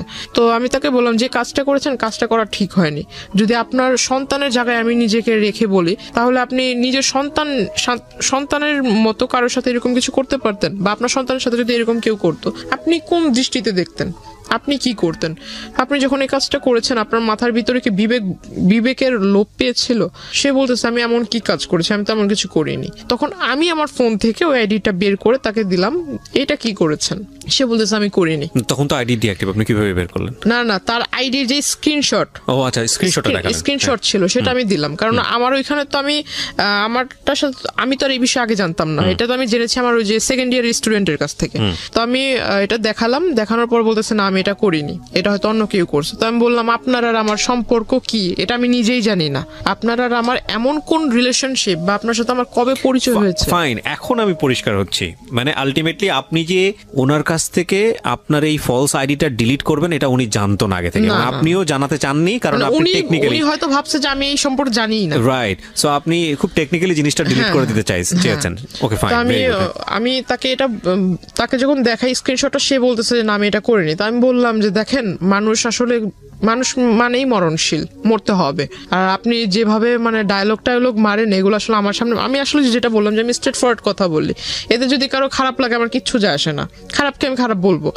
আমি তাকে মুখের উপরে বলছি যে এইসব ভণ্ডামি ছেড়ে ভালো হন, রাজনীতি করেন বলে যে আপনার প্রভাব আমাকে খাটাবেন বা আপনি আমাকে উমুকের ভয় দেখাবেন, আমি কিন্তু এতে ভয় পাবো না, আর এসব কথা আমাকে বললেন না। আর যে কাজটা করেছেন কাজটা মোটেও ঠিক হয়নি, আপনাকে আমি সাবধান করব কিভাবে সেটা জানি না, তবে আমি আপনাকে অ্যালার্ট করবো যে আপনি এই কাজটা কখনো করেন না। আপনার কাছে একটা রিকোয়েস্ট থাকবে যে আমার কলেজের এখানে সেইভাবে মানে মানুষের সামনে নাম ধরে ডাকা, জিনিসটা আমার নিজের কাছেও খারাপ লাগে, আর অন্য 10 জন দেখলে সে তো ভালো কিছু ভাববে না খারাপ ছাড়া। যেহেতু আমি মেয়ে, ছেলে হলে এক কথা। বয়সে উনি কি দাদুর মতোই ছিল? 65। ও ওকে, উনি 65, আপনি 16 তখন, রাইট। কিন্তু সে নিজেকে মানে সে আমার সাথে যখন মিট হয় তখন নিজেকে মানে একদম ওই যে টিনেজারদের মতো, মানে কেউ ড্রেস আপ চেঞ্জ করলে তো আর সে টিনেজার হবে না। ওকে, বোঝা যায় আর কি জিনিসটা। হ্যাঁ, ড্রেস আপ, হ্যাঁ ওইরকম ড্রেস আপ করে আসতো। এগুলো তাকে বললাম, বলার পর সে আসলে হেসে উড়াইয়া দিল। মানে সে বলতেছে যে ঠিক আছে, তাহলে যেহেতু তুমি সবকিছু জানতে পেরেছো আর আমি একটা ভুল করেছি, তাহলে এটা কিভাবে মাফ চাইবো? সবার সামনে মানে এই মুহূর্তে রাস্তায় সবার সামনে কি পা ধরে মাফ চাবো? আমি বললাম যে এটা আপনি মূর্খর মতো কথা বলেন কেন? এমন একটা কাজ করেছেন, আপনার তো মানে লজ্জিত হওয়া উচিত, লজ্জা পাওয়া উচিত। আপনি আমাকে ভালোভাবে বলতে পারেন যে আমার ভুল হয়েছে, আমি জিনিসটা ভুল করে ফেলছি। আর আপনি যেভাবে বলছেন এটা তো আসলে মানে ভালো মানুষের মতো কথা হচ্ছে না। তাকে বলার পর তারপরও তার কোনো মানে ফিলিংস ছিল না যে আমি একটা অন্যায় করেছি এটা। তাকে আমি ওইখান থেকে আমি চলে আসি, তার সাথে আর কথা বলিনি। পিছন থেকে অনেক ডাক ছিল, আমি আর তার কথা সাড়া দিইনি, রিক্সায় করে চলে আসি। তার পরের দিন সে আসেনি। ওই দিন আমার কিছু মানে ক্লাসমেট ওরা আবার ওই যে আসার সময় আপনার ওইখানে স্ট্রিট হকাররা বসতো, আবার স্ট্রিট ফুড টুটও ভালো ছিল। তো ওরা করতো কি, ওইখানে একটা ঢালে এসে খাবার খেত, আইসক্রিম টেসক্রিম এগুলো সবাই আড্ডা দিত। তো আমাকে বলতেছে যে ঠিক আছে চলো, আজকে তোমার সাথে তো আমাদের ওইভাবে পরিচয় হয়নি বা ওইভাবে কথা টথা হয়নি কখনো, আমাদের সাথে চলো একটু, আধা ঘন্টা লেট হলে কিছু হবে না। তো আমার বাড়ি থেকে একটা ছিল, যখন কলেজ ছুটি হয়ে যাবে তার আধা ঘন্টার ভিতরে বাড়িতে থাকতে হবে। এখন সব সময় তো আর এটা পসিবল হয় না, কারণ রাস্তায় যদি জ্যাম থাকে আধা ঘন্টা একটু ওভারও হইতে পারে। একটু ওভার হইলে আমার বাসা থেকে আবার একটু রাগারাগি করতো, অন্য কিছু ভাবতো। তো আসলে পরে আমি ওই দিন একটু দেরি হয়ে গেছিল, ওই দিন 2টার মতো বেজে যায়। তারপর আমি বাসা থেকে ওইখান থেকে রিক্সা নিয়ে চলে আসি, বাসা থেকে জিজ্ঞাসা করলো, পরে বললাম এই কাহিনী। তখনও অবধি শুধু, যেহেতু আমি ছোটবেলা থেকে সবকিছু আম্মুর সাথে মানে যে সাইন ল্যাঙ্গুয়েজে আমার কোনো কিছু যেটা করতে যাব বা কোনো কিছু করার একটা স্টেপ নিয়েছি আম্মুর সাথে শেয়ার করতাম, কারণ আমি জানি যে আমার আম্মু আমি যা বলবো সেটা শুধু ভালো হলে আমাকে একটা ভালো সাজেশন দিবে, খারাপ হলেও বুঝাবে, কিন্তু কারোর সাথে এটা লিক করবে না। তো বাবার সাথে আমার সম্পর্ক ভালো, কিন্তু বাবার সাথে শেয়ার করার সাহস ছিল না, মার সাথেই করতাম। তো মাকে আমি অলরেডি বলে দিছি বিষয়টা, ছবি টবিও দেখালাম যে মা এই লোকে এই ঘটনাগুলো করছে। তো মা আমাকে বললো যে তুমি কলেজে যাবা, ড্রেস আপ, যেহেতু ওইখানে আবার বোরকার এলাও ছিল না, কলেজ ড্রেসের কালারের বোরকা এলাও না, ড্রেস আপ পরে যেতে হবে, কলেজ ড্রেস পরে যেতে হবে। তো বাসায় আম্মু আমাকে বললো কি যে তুমি ওই ব্যাগে করে যে নেকআপ বলে, নেকআপ ব্যাগে করে নিয়ে যাবা, রাস্তা পর্যন্ত যাবা, কলেজের গেটে ঢুকে নেকআপ খুলে ফেলবা, আবার কলেজ থেকে বের হয়ে নেকআপ পরে চলে আসবা। যাতে কেউ ফেস না দেখে। তো ওটা করলাম। এখন মানুষ, আমার মাথায় এটা ছিল না যে মানুষের চোখ দেখলেও মানুষকে চেনা যায়, যে আসলে চোখ দেখলে বোঝা যায় যে আমি ওই মানুষটাই এটা। তো সে কিভাবে আমার মানে ফলো করে ফেলছে ওই অবস্থাতেই। আমার নেকআপ টেকআপ বাঁধা ছিল, বাসে উঠছি, বাসে উঠে সনি হলের ওখানে নেমেছি, রিক্সায় দিয়ে 1 নম্বরে মাজার রোডের ঢালে চলে আসছি। সে দৌড়াইতে আসছে পিছন থেকে। এখানে একটা জিনিস খেয়াল রাখবেন প্রিয় শ্রোতা, ওনার না আছে কোনো আপন বড় ভাই, না আছে বাবার দিক থেকে কোনো হেল্প, মা আছেন তিনি আসলে বাক প্রতিবন্ধী, নানা এবং নানু বয়স হয়ে গেছে তাদের। সুতরাং এরকম একটা মেয়ে এরকম একটা বখাটে লোকের দ্বারা প্রতিনিয়ত হ্যারাসমেন্টের শিকার হচ্ছে। অ্যাকর্ডিং টু হার ওয়ার্ডস, যদি আমরা তাকে বিলিভ করি, তাকে তো একটা শেল্টার দিতে হবে, তাকে তো একটা সাপোর্ট দিতে হবে। অন্যান্য ভাই বোনদের ক্ষেত্রে হলে হয়তো এরকম হতো যে ভাইটা সাথে যাচ্ছে বা মাটা সাথে যাচ্ছে, তাকে গার্ড দিয়ে নিয়ে আসছে। ওর ক্ষেত্রে সেটা সম্ভব ছিল না। সো এগুলো একটু খেয়াল রাখবেন। জি বলেন। তারপর তো ওখান থেকে মানে চলে আসছি, সে পিছন থেকে দৌড়ায় আসছে। দৌড়ায় এসে মানে যে রিক্সার যে হুড যেটাকে বলে, এটা পিছন থেকে এরকম টান দিয়ে ধরেছে। তো রিক্সাওয়ালা পিছনে যখন তাকাইছে, ওই লোক হঠাৎ করে সামনে এসে বলতেছে যে তোমার সাথে আমার কিছু কথা ছিল। তাই আমি বললাম, এটা কোন ধরনের সভ্যতা? আপনি মাঝ রাস্তার ভিতরে এরকম করে আসছেন, আর একটু পরে একটু আগায় গেলে আমার নদী পার হতে হবে। তো ওখানে আমার মানে দেখা গেছে আমাদের ওই পার থেকে অনেক লোক আসা যাওয়া করে। কোনো একটা লোক যদি মানে দুর্ভাগ্যবশত দেখে ফেলে এরকম, আপনাকে আমি চিনি না, আপনি আমাকে ওইভাবে চিনেন না, এটা কিন্তু অন্য কেউ বুঝবে না, নিশ্চয়ই খারাপ একটা ধারণা করবে। আপনি এই কাজটা করছেন, এটা আসলে ভালো না। তাকে বুঝালাম। তো বলতেছে যে তুমি যদি এখন এখানে কথা না বলো তাহলে আমি কোনো কিছু একটা করে ফেলবো। তো আমি বললাম, আপনি কি করবেন না করবেন এটা আপনার বিষয়, এটা আমার কাছে তো বলে লাভ নেই। তো বলতেছে না, আমি কোনো কিছু একটা করে ফেলবো। তো আমি আসলে তার কথা মানে সে আমার এজে বড়, যদিও বড় ছিল, আমি তার আসলে এই জায়গায় মানে এরকম ধাক্কা দিই। আমি রিক্সাওয়ালাকে বলি যে তুমি যত তাড়াতাড়ি পারো যে টেনে চলে যাও, এই জায়গাটা তুমি পার করো যত তাড়াতাড়ি। তো ওইখান থেকে ওই দিন সে আমাকে পিছন থেকে আর কি বলছিল, খুব চিৎকার করে বলতেছিল যে তোকে আমি দেখে নিব, তোর এই কিসের এত তোর গৌরব, কিসের এত বাহাদুরি, এগুলো আমি দেখে নিব। প্রিয় শ্রোতা, এখানে একটা বিষয় আপনাদেরকে পরিষ্কার করতে চাই, বা জান্নাতের আজকের এই জীবনের জন্য জান্নাতের ভাষ্য অনুযায়ী যে ব্যক্তিটি দায়ী, আমরা তার নাম পরিচয় এখানে উপস্থাপন করছি না, যেহেতু এটা ইনভেস্টিগেটেড শো না। কিন্তু অনুষ্ঠানের শেষে গিয়ে তাকে ফোনে কানেক্ট করব, তার নাম পরিচয় গোপন রেখেই আমরা তাকে ফোনে কানেক্ট করব এবং তার বক্তব্য আমরা আজকে আপনাদেরকে শোনাবো। জান্নাতের জীবনের জন্য এই জায়গাটায় দায়ী, তার সঙ্গে আমরা কথা বলবো একেবারে অনুষ্ঠানের শেষে। সুতরাং সঙ্গেই থাকবেন আশা করছি। সে আসলে কি করবে এমন, আর সে যদি ওই রকম রাজনৈতিক নেতাই হয়, বড় কোনো রাজনৈতিক নেতা হয়, তো প্রত্যেকটা বড় রাজনীতিবিদ মনে করে যে আমি একটা কিছু করতে যাব, এটা যাতে পাবলিশ না হয়। তার রাজনৈতিক ক্যারিয়ার আছে। তো এই লোক যদি অত বড় নেতাই হয়, তাহলে সেই রাস্তার ভিতরে এগুলো করবে কেন? দ্য পয়েন্ট ইজ দ্যাট আপনারও তো রাজনীতির ব্যাকগ্রাউন্ড ছিল, এবং আপনার সম্পর্কে আমি যতটুকু জানি তাতে আপনার যে আত্মীয় স্বজন তারাও মোটামুটি হাই অফিসিয়ালস। তো আপনি কেন তখন একটা স্টেপ নিচ্ছিলেন না? যেহেতু আপনি যে রাজনীতি করতে চান, যে দলের রাজনীতি করতে চান, সেই দলেরই রাজনৈতিক পরিচয় উনি দিচ্ছে। তো আপনি তখন কেন একটা স্টেপ নিচ্ছিলেন না? কারণ এটা তো এক্সিট লেভেলে চলে যাচ্ছে। আমি জিনিসটা আসলে হাইড করে রাখতে চাচ্ছিলাম। সামহাউ এটা হলে আপনার লেখাপড়া বন্ধ হয়ে যাবে। কারণ আমার 2 মাস পর পরীক্ষা, ফার্স্ট সেমিস্টার। রাইট। আমি আসলে কোনো মতো মানে ওনার কাছ থেকে পিছু ছাড়াতে চাচ্ছিলাম। ততদিনে এই ভদ্রলোকটা কি আপনার উইকনেস গুলো বুঝে গেছে যে আপনি এটা হাইড করতে? আগে থেকেই নোট করেছে। ইভেন আমি ওই দিন যেটা জানতে পারলাম, আমি যখন তার এখানে ধাক্কা দেই, তার শোল্ডারে যখন ধাক্কা দেই, সে আমাকে যে পিছন থেকে যে বলেছিলাম, তো এই জিনিসটা ইগনোর করেছি। কিন্তু সেই দিন বিকেল বেলা সে করেছিল কি, আমাদের যে নদীর ঘাট যেটা, ওইখানে মানে নৌকাওয়ালা গুলা হলো একদম পার্মানেন্ট নৌকাওয়ালা, এরা চেঞ্জ হবে না, সবসময় এরাই ওখানে নৌকার পারাপার করে। তো ওই পর্যন্ত গিয়ে প্রত্যেকটা নৌকাওয়ালার কাছ থেকে মানে জিজ্ঞাসা করেছে। তো ওদের কাছ থেকে আমার ইনফরমেশন নেয়, আমার বাড়ি কোথায়, আমার বাড়িতে কে কে আছে, আমার বাবার বাড়ি কোথায়, মার বাড়ি কোথায়, এই হাবিজাবি সমস্ত কথা সে কালেক্ট করে। প্লাস আমার ছোটবেলা থেকে মানে আমি ছোটবেলায় কি করতাম না করতাম সমস্ত কথা সে এগুলা কালেক্ট করে।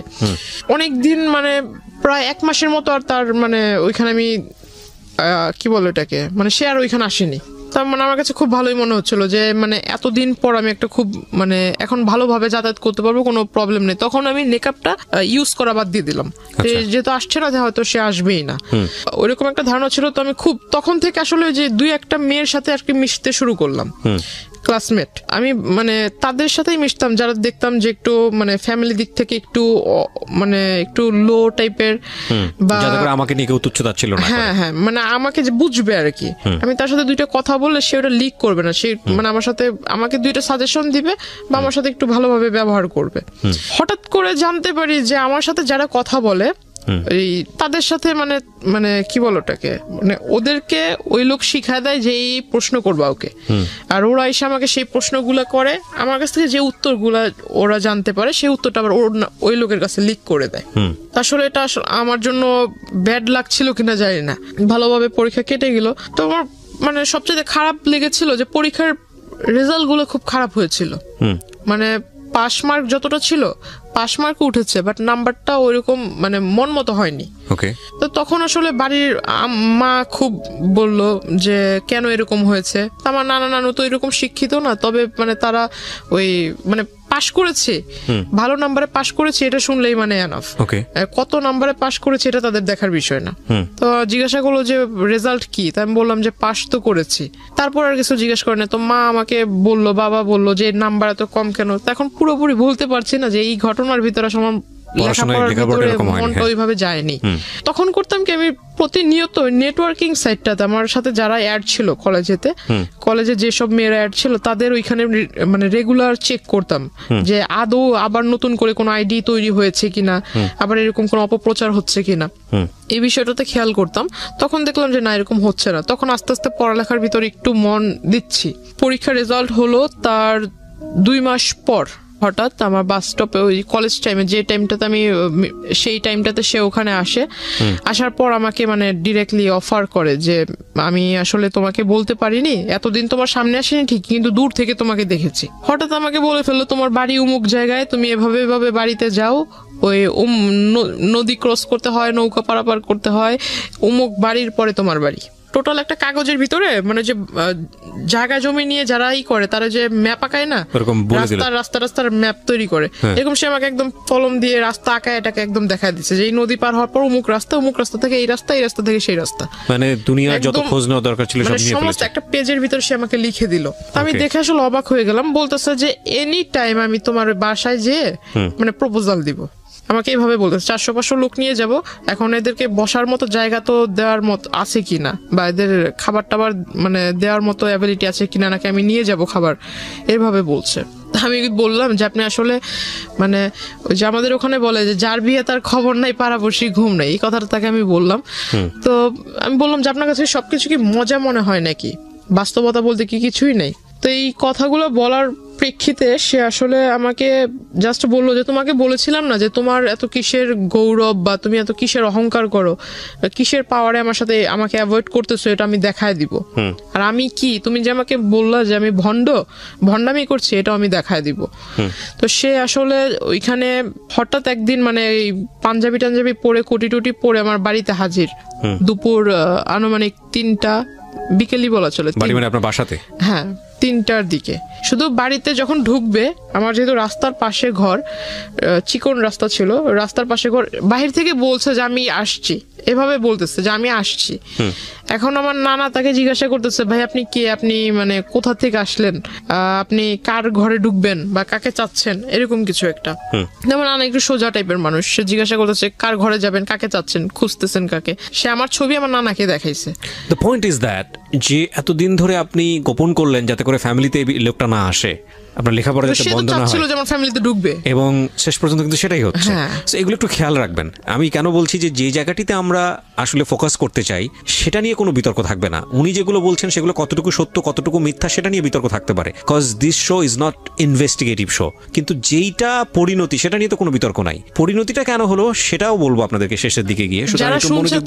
যারা শুনছে তারা হয়তো বলবে যে এই ঘটনাটা মানে যেহেতু এখানে ওই দ্বিতীয় পক্ষ নেই, সো সেই হয়তো মানে নিজের ভালোটা বলতেছে, কিন্তু যে দ্বিতীয় পক্ষ তারও তো এখানে ভালো থাকতে পারে, নিজের মানে খারাপটা গোপন রাখতেছে। আসলে এরকম কিছুই না। যারা শুনতেছেন আমি তাদের উদ্দেশ্যে বলবো যে আমি আসলে আমার লাইফে যেটা আমি ফেস করেছি এমনটা যাতে অন্য কারোর সাথে না ঘটে, এটা একটা মানে অ্যালার্ট করা হচ্ছে। সেটা তো আমাদের অনুষ্ঠানের উদ্দেশ্য। এবং আমরা সবসময় যেটা বলি যে দুই পক্ষ থাকলে এখানে বিষয়টা অন্যরকম হতো, এবং যাকে নিয়ে বলা হচ্ছে তার পরিচয় আমরা এখানে রিভিল করিনি, এটা আমাদের অনুষ্ঠানের জায়গা থেকে করিনি। কিন্তু এটা উনি ব্যক্তিগতভাবে করবেন কি করবেন না বা অন্য কোথাও হয়েছে কিনা সেটা নিয়ে আমাদের কোনো দায় নেই। কিন্তু আমাদের উদ্দেশ্যটা আসলে ওনার জীবন কি হয়েছে, কেন হয়েছে, সেই প্রেক্ষাপটটাকে আপনাদের সামনে তুলে ধরা, কাউকে হেয় করা, কাউকে নিয়ে আলোচনা সমালোচনা করা আমাদের উদ্দেশ্য না।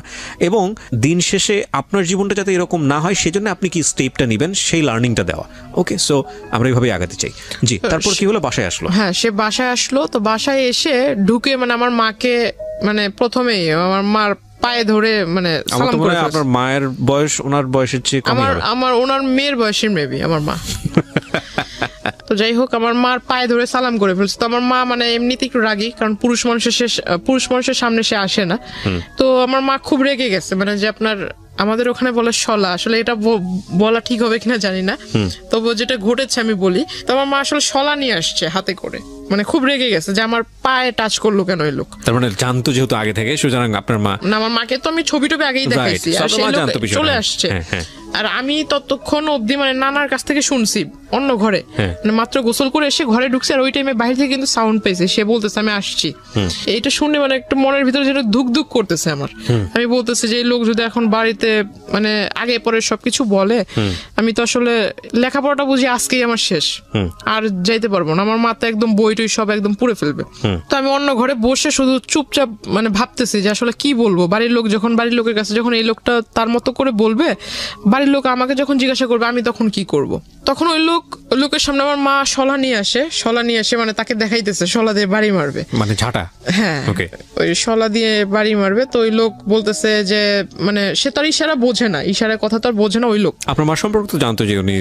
না, এগুলো জানতো। ও একেবারে জানতো না। আচ্ছা। তো ওই মানে সে তো ইশারা ভাষা বোঝে না, সে বলতেছে মানে হাত দিয়ে দেখাইতেছে যে আমি ওইরকম কেউ না, আমি আপনাদেরই পরিচিত, আপনাদেরই ওই কি বলে ওই আত্মীয় হব, এরকম কিছু একটা বলতেছে।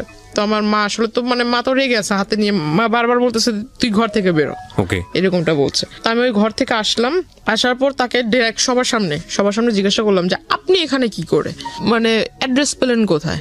বলতেছে যে বললাম না আমার কাছে কোনো কিছু অসম্ভব না, আমি তো সবকিছু জানি, তোমার সম্পর্কে সমস্ত কিছু জানি। মানে আমি আসলে খুব হতভম্ব। আমার নানা একবার আমার দিকে তাকায়, আমার নানু একবার আমার দিকে তাকায়, আমি একবার তাদের দিকে তাকাই, মানে তারা আমাকে গিলটি ভাবতেছে। আমি এখন মানে ভাবতেছি যে আসলে আমি যদি তাদের বাড়ির লোকেরা বলি, এরা কি আদৌ আমার কথা বিলিভ করবে? কোন দিক থেকে বিষয়টা নিয়েছে জানি না। তো নানা বাইরে এসে বলতেছে যে আমাদের বাড়িতে আজ পর্যন্ত যেই আসুক না কেন, সে যদি ফকিরও হয়, সে শুধু খালি হাতে মানে খালি মুখে যায়নি। এখন এই লোকটা যখন ভাতের কথা বলে ফেলছে, আর দুপুরের টাইম, আমরা এখন কেউ খাই নেই, তো ঘরে আমার মাকে জিজ্ঞেস করতেছে ভাত আছে কিনা। তো আমার মা আসলে বিষয়টা কি ভাবছে জানি না, ফ্রিজ থেকে পচা ভাত দিছে। আর তখন ফ্রিজে খুলছে, ফ্রিজের ভিতরে যে মাংস টাংস আছে এটার সেন্ট আবার উনি পাইছে, যেহেতু খাটে বসা ছিল উনি সেন্ট পাইছে যে ফ্রিজের ভিতরে মাংস আছে, কিন্তু অথচ আমাকে পচা ভাত দিছে। তখন উনি বলতেছে যে আমাকে ওই কাঁচামরিচ দেন অনেকগুলো, আর পেঁয়াজ দেন। তো আমার মা ওই পেঁয়াজ টেয়াজ ছুলে টুলে নেই, ওইভাবে আইনা একদম তার খাটের ভিতরে ফেঁকে মারছে। তো সে আসলে দেখলাম আসলে মানুষ নির্লজ্জ হলে কতটুকু নির্লজ্জ হতে পারে, মানে বলা নাই কওয়া নাই, সে হুট করে একজনের বাসায় আসলো, সে নিজে থেকে ভাত চাইলো, ভাত মানে তাকে যে মানুষ এতটা মানে তাকে দেখে এতটা খারাপ বিহেভ করতেছে, তারপর সে উঠে যাচ্ছে না, সে ওখানে বসে আছে, সে ওই ভাতগুলো খেয়েছে। খাওয়ার পর আমার নানাকে বলতেছে ভাই একটা কাগজ থাকলে কাগজ আমাকে দেন। তো পরে আমার নানা কাগজ এনে দিল, কাগজ এনে দেওয়ার পর সে লিখে দিল। আমার মাকে বলতেছে যে আপনার মেয়ে খুব ভালো, আপনার মেয়ে খুব মানে আপনার মেয়ের ভাগ্য খুব বড় হবে, আপনার মেয়ের ভবিষ্যৎটা খুব উজ্জ্বল হবে, আর যদি আপনাদের অনুমতি হয় তাহলে ও আমাদের দলে আসবে, দলে আসার পর দলের কাজ করবে, দলীয় কাজ করবে, তার ফলে আপনারা সবাই খুব ভালোভাবে থাকবেন, এরকম কিছু একটা বলতেছে। তো আমার মাকে যখন লিখে ওটা দিছে, আমার মা একদম কাগজ মানে যেটাকে কি বলে মানে হ্যাঁ ওর দুমড়ে মুছে ওর মুখের ভিতর মারছে। তারপর আমি ওনাকে মানে বাধ্য হই ওনার কলার ধরে বের করতে। তারপরও সে মানে তখন তার যে আমি একটা পুরুষ মানুষ, আসলে যে কোনো পুরুষ মানুষের কলার ধরলে সে রাখবে, রাইট? কিন্তু আসলে তার তখন মুখের ভিতর হাসি ছিল, রাগ ছিল না। আমি যে তার সাথে মানে এরকম খারাপ আচরণ করছি, যদি আপনাকে বিলিভ করি তাহলে এটা বলতে হবে যে সে তো জেনেই আসছে তার সঙ্গে এরকম ব্যবহার হবে, সো হি নোজ এভরিথিং। দাবার গুটির চালটা কি হয়? দাবার গুটিতে চালটা হচ্ছে যে আমি যে চালটা দিব, এই চালের পরে কি চাল দিতে পারে সে 8টা 10টা অল্টারনেটিভ যে ভাবতে পারে, সে সবচেয়ে ভালো খেলে। মানে নিয়মটা হচ্ছে এটাই দাবা খেলার। প্রত্যেকটা মানুষের লাইফ স্টাইলে কিন্তু এরকম, ও যে এখানে এসছে সম্ভাব্য আচরণ কি হতে পারে আপনার ফ্যামিলি থেকে, ও সবকিছু হিসাব করে এসছে এবং ও মেন্টালি সেট হয়ে এসছে, যদি আপনাকে বিশ্বাস করি, এবং ওর কমন পড়ে গেছে, তো কমন পড়ে গেছে তো রিয়াক্ট করবেন, এটা খুব স্বাভাবিক। তো ওখান থেকে উনি যখন বের হয়ে চলে যায়, হঠাৎ করে মানে উনি যে বাসায় গিয়েছে বা অন্য কোথাও গিয়েছে, গিয়ে সারেনি, সে আমাকে হঠাৎ করে মেসেজ দিয়েছে আমার নাম্বারে। মেসেজে লিখেছে যে আমি আসলে জানতাম না তোমার বাবা মা এরকম, দেখে খুব কষ্ট হলো, আমি আসলে মানে খুব অনুতপ্ত তাদেরকে দেখে, তাদের এই বিষয় দেখে। বাবা তো নাই, বাবা তো তখন বাসায় নাই। না, বাবা মার সম্পর্কে তো সে তো আগে থেকেই জানে, কিন্তু আয়েশা তো দেখছে আমার মাকে। আচ্ছা, বাবা কখন, তো বাবা তখন কোথায়? বাবা তখন বাসায় ছিল না। বাসায় মানে আপনাদের সঙ্গেই থাকতো বাবা? বাবা আমাদের সঙ্গে থাকতো। বাবার সঙ্গে থাকতো বলতে কিচ্ছু জানে না? বাবার সঙ্গে থাকতো বলতে আপনার সপ্তাহে 7 দিনের ভিতরে বাবা আমাদেরকে সময় দিত 3 দিন, আর 3 দিন সময় দিত ওখানে। আচ্ছা আচ্ছা, যাওয়া আসার মধ্যেই থাকতো। তো আপনি বাবার সঙ্গে এত ফ্রি ছিলেন, বাবাকে বিষয়টা জানাতে? বাবাকে এইসব বিষয় তো কখনো, বাবার সাথে আমার মানে বাবা আদর করতো, এটা ঠিক আছে, আমি তো প্রথমেই বলেছি যে আমার আম্মুর সাথে আমি ফ্রি ছিলাম, বাবার সাথে এইসব বিষয়ে কখনো না, কোনো বিষয়ে আলোচনা হতো না। ওকে, ঠিক আছে। তো আমি বললাম যে আপনি যেটা করেছেন আসলে কাজটা, আমার বাড়ির লোক এখনো অব্দি আমাকে এই পর্যন্ত কিছু বলেনি, রাত হলে দেখা যাবে যে আসলে কি হয়। কারণ এই জিনিসটা যদি আমার মা এখনো অব্দি আমার সাথে রেগে আছে, মা কথা বলতেছে না, আর মাও আমাকে ডাউট করতেছে। ডাউট করাটা স্বাভাবিক, কারণ একটা লোক এইভাবে কিভাবে আসবে? টু বি অনেস্ট, আমরা নিজেরাও করছি। তো আসলে এই লোকটা কিভাবে বাসায় আসবে? আমার যদি রেসপন্স না পাই কিভাবে বাসায় আসলো, এটা একটা প্রশ্ন থেকে যাবে। কিন্তু আসলে এটা ঘটেছে। তো আমি আসলে, যেহেতু আমি নিজে ওইখানে বাস্তববাদী হিসেবে দাঁড়িয়েছিলাম, তো আমি নিজে তো ঘটনাটা দেখেছি, আর এখন আমি জানি অনেকে এটা বিলিভ করবে না, এখন বিলিভ না করলে কিছু করার নেই। ফাইন, আপনি বলেন আপনার স্টোরি। হ্যাঁ, উনি আমাকে এই বিষয়গুলো বললো, হঠাৎ দেখি যে আসলে তারপর থেকে, ওই দিনের পর থেকে সে কলেজে আসে না, কিন্তু মেসেজ মানে 1 ঘন্টার ভিতরে কতগুলো মেসেজ দেওয়া যায়? 1 মিনিটের ভিতরে না হলো 5-6টা করে মেসেজ আসতেছে, তাও বিরাট বড় বড় প্যারা, বড় বড় সামারি। আমার জন্য সে এই চিন্তা করছে সারা রাত ভরে, আমার জন্য এটা ভাবে, মানে আমার বাবা মা এরকম, আমার ভবিষ্যৎ কেমন হবে। এই লোকটা যে আপনাকে কন্টিনিউয়াসলি পোক করে যাচ্ছে, আপনি তো তার সাথে এক ধরনের সম্পর্ক আছেই, আপনার বলা চলে যে উনি আসছে, কথাবার্তা বলতে আপনি বাধ্য হচ্ছেন, ফ্যামিলি পর্যন্ত ঢুকে গেছে। আপনার কখনো মনে হয়নি লোকটা সম্পর্কে আপনার একটু খোঁজ নেওয়া উচিত তখন পর্যন্ত? আমি তার সম্বন্ধে আসলে মাথা ঘামাইতেই চাই না, তাকে যতটা মানে আর্লি পসিবল হয় যে তাকে আমার এই বিষয়গুলো থেকে দূরে রাখা। তো মানে আমি সবসময় যেটা ভেবেছিলাম যে বাড়ি পর্যন্ত যেহেতু এসে গেছে, তো এর আসলে যত তাড়াতাড়ি দূরে রাখা যায়। আর আমি ভাবছিলাম যে আসলে আমার এই প্রথম সেমিস্টার তো হয়ে গেছে, সামনে আরেকটা সেমিস্টার আসবে, 2nd সেমিস্টার যদি দিতে পারি, আল্লাহ করে আমার ফার্স্ট ইয়ারটা যদি চলে যায়, আর এর ভিতরে যদি এই লোক ব্যাঘাত না ঘটায়, তাহলে আমার আসলে মানে 2nd ইয়ারটা আমি কোনো মতো এখান থেকে এখান থেকে শেষ করতে পারলাম, বাইরে শিফট হয়ে যাব, এরকম একটা প্ল্যান ছিল। আসলে আমি তো ওই লোকের কাছ থেকে নিজেকে ছুটাতেই পারতেছি। মানে বিষয়টা হচ্ছে এরকম যে যেভাবেই পারি না কেন, মানে শুধু লেখাপড়াটা কমপ্লিট করি, কারণ ওনাকে ঝামেলায় ফেললে আমি নিজেও ঝামেলায় পড়ে যাব। ওকে, এরকম করতে করতে সে আসলে ওই সামনে আসে না, কিন্তু এরকম মেসেজ দিতে থাকে যে আমার এই বাবা মার মানে এরকম হাবিজাবি নানান কিছু বুঝায়, যে তোমার লেখাপড়া আসলে বাবা মা এরকম, লেখাপড়া করো কিভাবে, কে গাইড করে, এরকম নানান কথা। এক পর্যায়ে দেখলাম যে সে এমন কিছু মেসেজ দিচ্ছিল যেটা আসলে মেসেজ দেখে মানে তাকে অবিশ্বাস করার কারণ নাই যে সে ভালো মানুষ। মানে কিরকম? মানে লেখাপড়ার মানে তোমার বাবা মা এরকম, তুমি যদি কিছু না মনে করো, আমি যেহেতু তোমাকে প্রথমে অন্য সবার কাছে পরিচয় দিয়েছি দাদু হিসেবে, তো আমি ওই দিক থেকে তোমাকে দেখবো, প্লাস তোমাকে গাইড টাইডও করবো, কারণ আমি নিজেও মাস্টার্স কমপ্লিট করা লোক। তো আমি ভাবলাম মাস্টার্স কমপ্লিট করার লোক, তার মানে অনেক শিক্ষিত।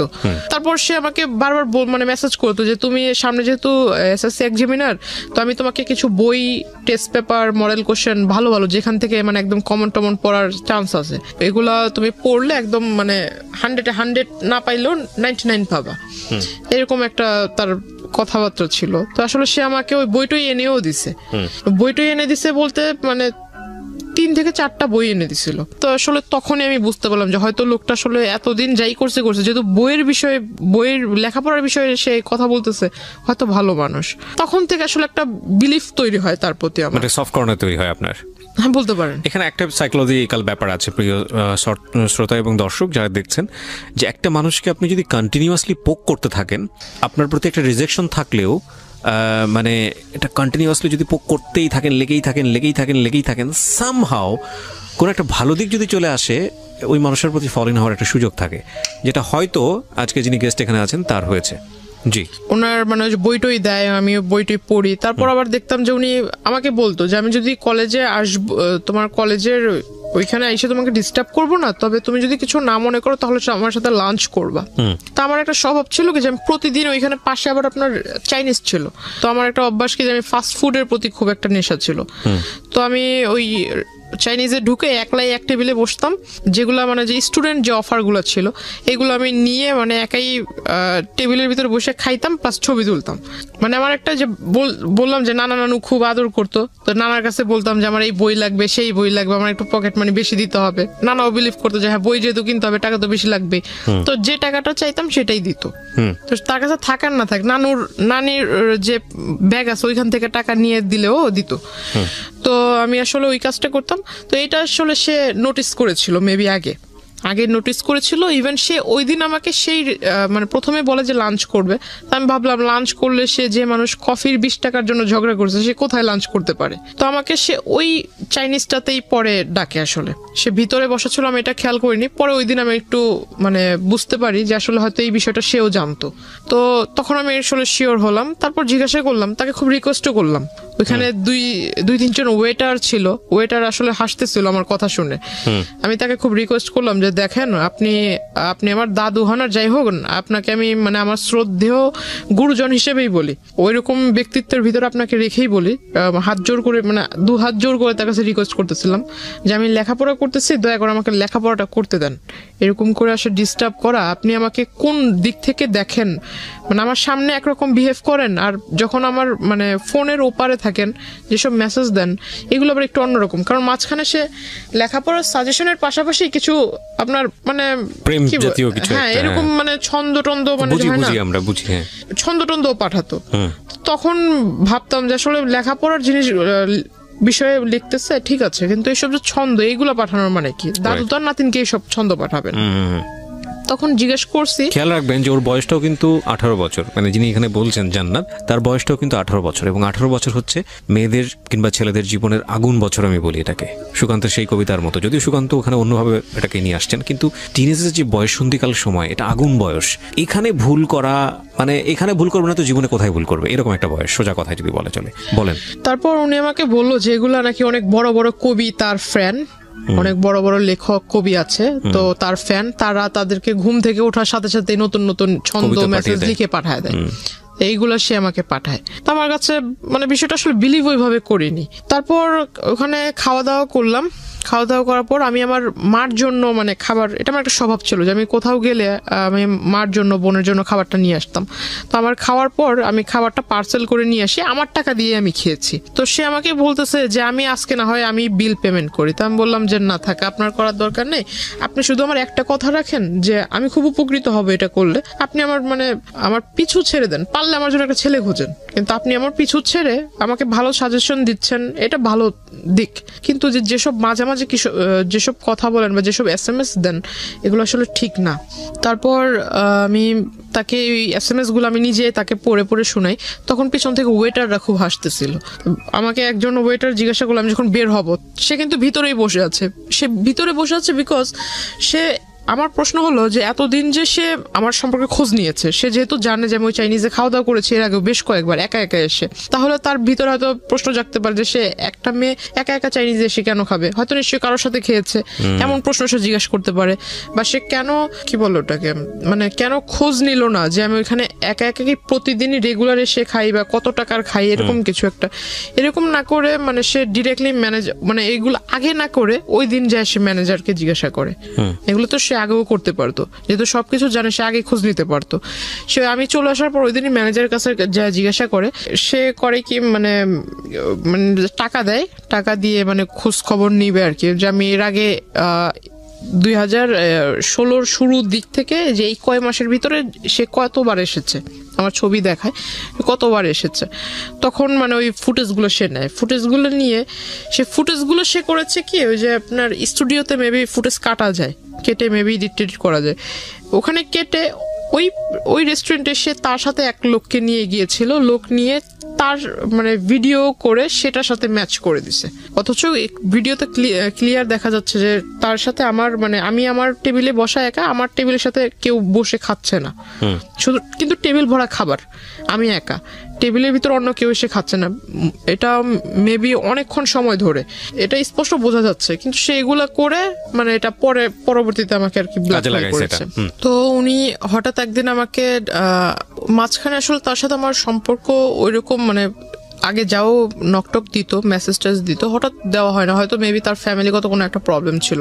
তো তখন আমি ভালোই দিন যাচ্ছে, তো আমার কিছু বাবা তখন একটু বাইরে ছিল, ইন্ডিয়াতে আবার গিয়েছে, তো মার কিছু প্রয়োজনীয় জিনিস ছিল, তো তখন আবার বাড়িতে হয়েছিল কি যে আমার নানুর সাথে আম্মুর একটু কথা কাটাকাটি হয়েছে, তো আমি একটু খুব জেদি ছিলাম যে এত বছর ধরে আম্মু এখানে আছে, আম্মুকে এত ভালোবাসো, তাহলে আবার এত কথা কেন বলবা, খুব রাগ হয়েছে। তো আমি করেছিলাম কি পাশের মানে 2-3 বাসা পরে পাশের বাড়িতে এক আত্মীয়র বাসাতে রুম ভাড়া দিত, তো আমি আম্মুকে নিয়ে ওখানেই যাই, ফার্স্ট ওখানেই গেলাম।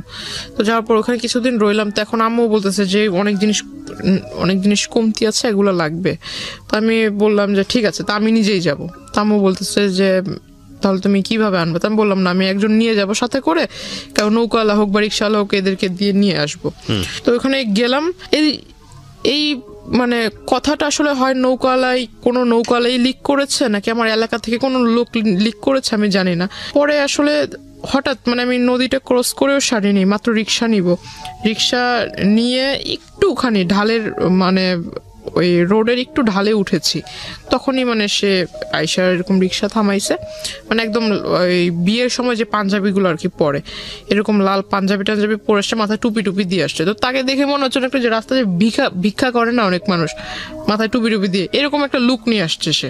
তো আসলে আমি তাকে দেখে অবাক হই, সে আমাকে বলতেছে যে তোমার সাথে একটু কথা ছিল, তোমাকে আমি আর কোনোদিন ডিস্টার্ব করবো না, মানে একদম শেষ একটা কথা বলবো, সেটা আসলে এই পরিবেশে বলা যাবে না, একটা সুন্দর পবিত্র পরিবেশে তোমাকে আমি নিব।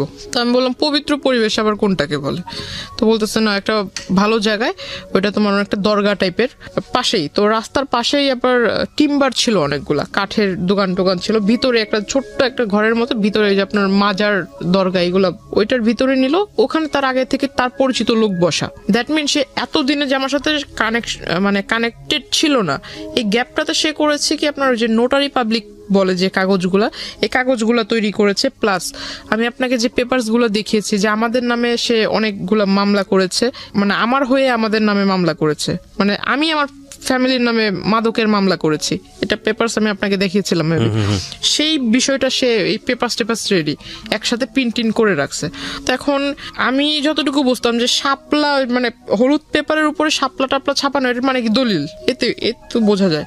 এখন ওখানে লেখাগুলো যে আমি মানে প্রথমে তো ভিতরে আমি যাই, সবার সামনে বলতেছে যে এখানে দুজনে নামাজ পড়বো একসাথে, নামাজ পড়ে মোনাজাত নিয়ে তুমি এই পেপারসে সাইন করবা। আমি বললাম পেপারসে সাইন করবো মামার বাড়ির আবদার নাকি? এটা মুখের কথা, আপনি আমাকে বলবেন আমি পেপারসে সাইন করে দেবো, আমি পেপারস পড়বো না, কিসের পেপারস? আর পেপারসে সাইনই বা করার কথা আসতেছে কেন? তো বলতেছে আমি তোমাকে বিয়ে করবো, এই মুহূর্তে করবো। তা আমি বললাম যে আমার বয়স হয়েছে বিয়ে করার। তো বলতেছে না, আমি এত কিছু বুঝি না, তোমার বয়স, তুমি এসএসসি এক্সামিনার, তোমার নাকি বয়স না হয়েছে, তোমার তো 21 চলে মিনিমাম। তো আসলে সে আমার বয়সটা ধরেছিল সার্টিফিকেট অনুযায়ী। ও হ্যাঁ, সে আমাকে এই বিষয়টাতে মানে যে বিয়েটার যে বিষয়টা আসলো, এর আগে সে করেছে কি আমার ওই যে তার রাজনৈতিক যে প্রেক্ষাপট, সেখানে সে আমাকে পোস্ট দিবে, এটা সেটা দিবে, আমি বুঝি না তাতে কি হয়েছে, সে আমাকে যে পোস্টটা দিবে, এই পোস্টার ফলে আমি নানান জায়গায় ভিজিট করব, সেখান থেকে অনেক আউট নলেজ আয়ত্ত করতে পারবো, তার ফলে আমি মানে একটা ভালো রাজনৈতিক দলের কর্মী হিসেবে গ্রহণযোগ্য হব। তাকে আমি বিশ্বাস করে সে আমার কাছে বললো যে তোমার পাসপোর্ট তৈরি করতে হবে। তখন অবধি আমার পাসপোর্ট নাই, বলতেছে পাসপোর্ট করতে হবে, পাসপোর্টের জন্য ওই ছবির প্রয়োজন, প্লাস তোমার ওই যে স্কুল সার্টিফিকেটের যত কাগজপত্র আছে এগুলা। তো আমি বললাম যে আসলে পাসপোর্ট আপনি কেন করবেন, আপনি আমাকে বলেন কোথায় যেয়ে করতে হবে, আমি বাড়িতে যেয়ে বলবো। তো বলতেছে না, বাসায় জানানোর দরকার নেই, এটা তুমি বাসায় সারপ্রাইজ দিবা, যখন তুমি পোস্টটা পাবা বা এই পোস্টটা যখন টিভিতে তোমাকে দৈনিক দেখানো হবে, মানে নানান রকম অনুষ্ঠানে তোমাকে দেখানো হবে, তুমি যখন বক্তৃতা দিবা বাড়ির লোক দেখবে, তারা এমনিতেই ইমপ্রেসড হবে। তাই আমি বললাম সত্যি কি এরকম কিছু হবে? তো যেহেতু ভিতরে একটা রাজনীতি করার একটা ক্ষোভ ছিল, ক্ষোভ বা ক্ষোভ না, ভালো আগ্রহ। আচ্ছা যাই হোক ওটা ছিল। তো আমি আসলে ওই দিক থেকে চিন্তা করলাম, সে যেহেতু মানে মানে মেঘ না চাইতে বৃষ্টি হয়ে যাচ্ছে, আমার ছোটবেলা থেকে একটা ইচ্ছা ছিল সে আমাকে মানে এত বড় একটা মানে প্ল্যাটফর্মে আপনি লোভে পড়ে তাকে কিছু ডকুমেন্টস দিয়েছেন, আমি বুঝতে পারছি। হ্যাঁ, লোভ বলতে পারেন। তো প্ল্যাটফর্মে দাঁড় করিয়ে দিবে তো ভালোই, তো আমার ইচ্ছাটা পূরণ হবে, আমি লেখাপড়াও শেষ করে। আমি যেটা বুঝতে পারছি যে আপনি তাকে কিছু ডকুমেন্টস দিয়েছিলেন যেটার বেসিসে সে হচ্ছে আপনার কি পুরো একটা তাকে পেপার বিলিভ তৈরি করে। করেছে। আর আমি এত বড় একটা গাধা ছিলাম, এখন নিজেকে না বলে আসলে আমি এখানে আমারও ভুল আছে অনেক, যে আমি আসলে তাকে পুরোপুরি বিলিভ না করে বা তার সম্বন্ধে কিছু না জেনে আমার সমস্ত একটা ফাইল ছিল, সেখানে আমার প্রাইমারি লেভেল থেকে শুরু করে স্কুলের যত ডকুমেন্টস ছিল সমস্ত মানে ফাইলটাই তাকে দিয়ে দিছি। না, ফাইলটা দেওয়ার মানে মূল ফাইলটার ভিতর তোমার কাগজপত্র ছিল, ওই ফাইলটাতে সমস্ত মা সব স্কুলের যাবতীয় কাগজপত্র রাখে।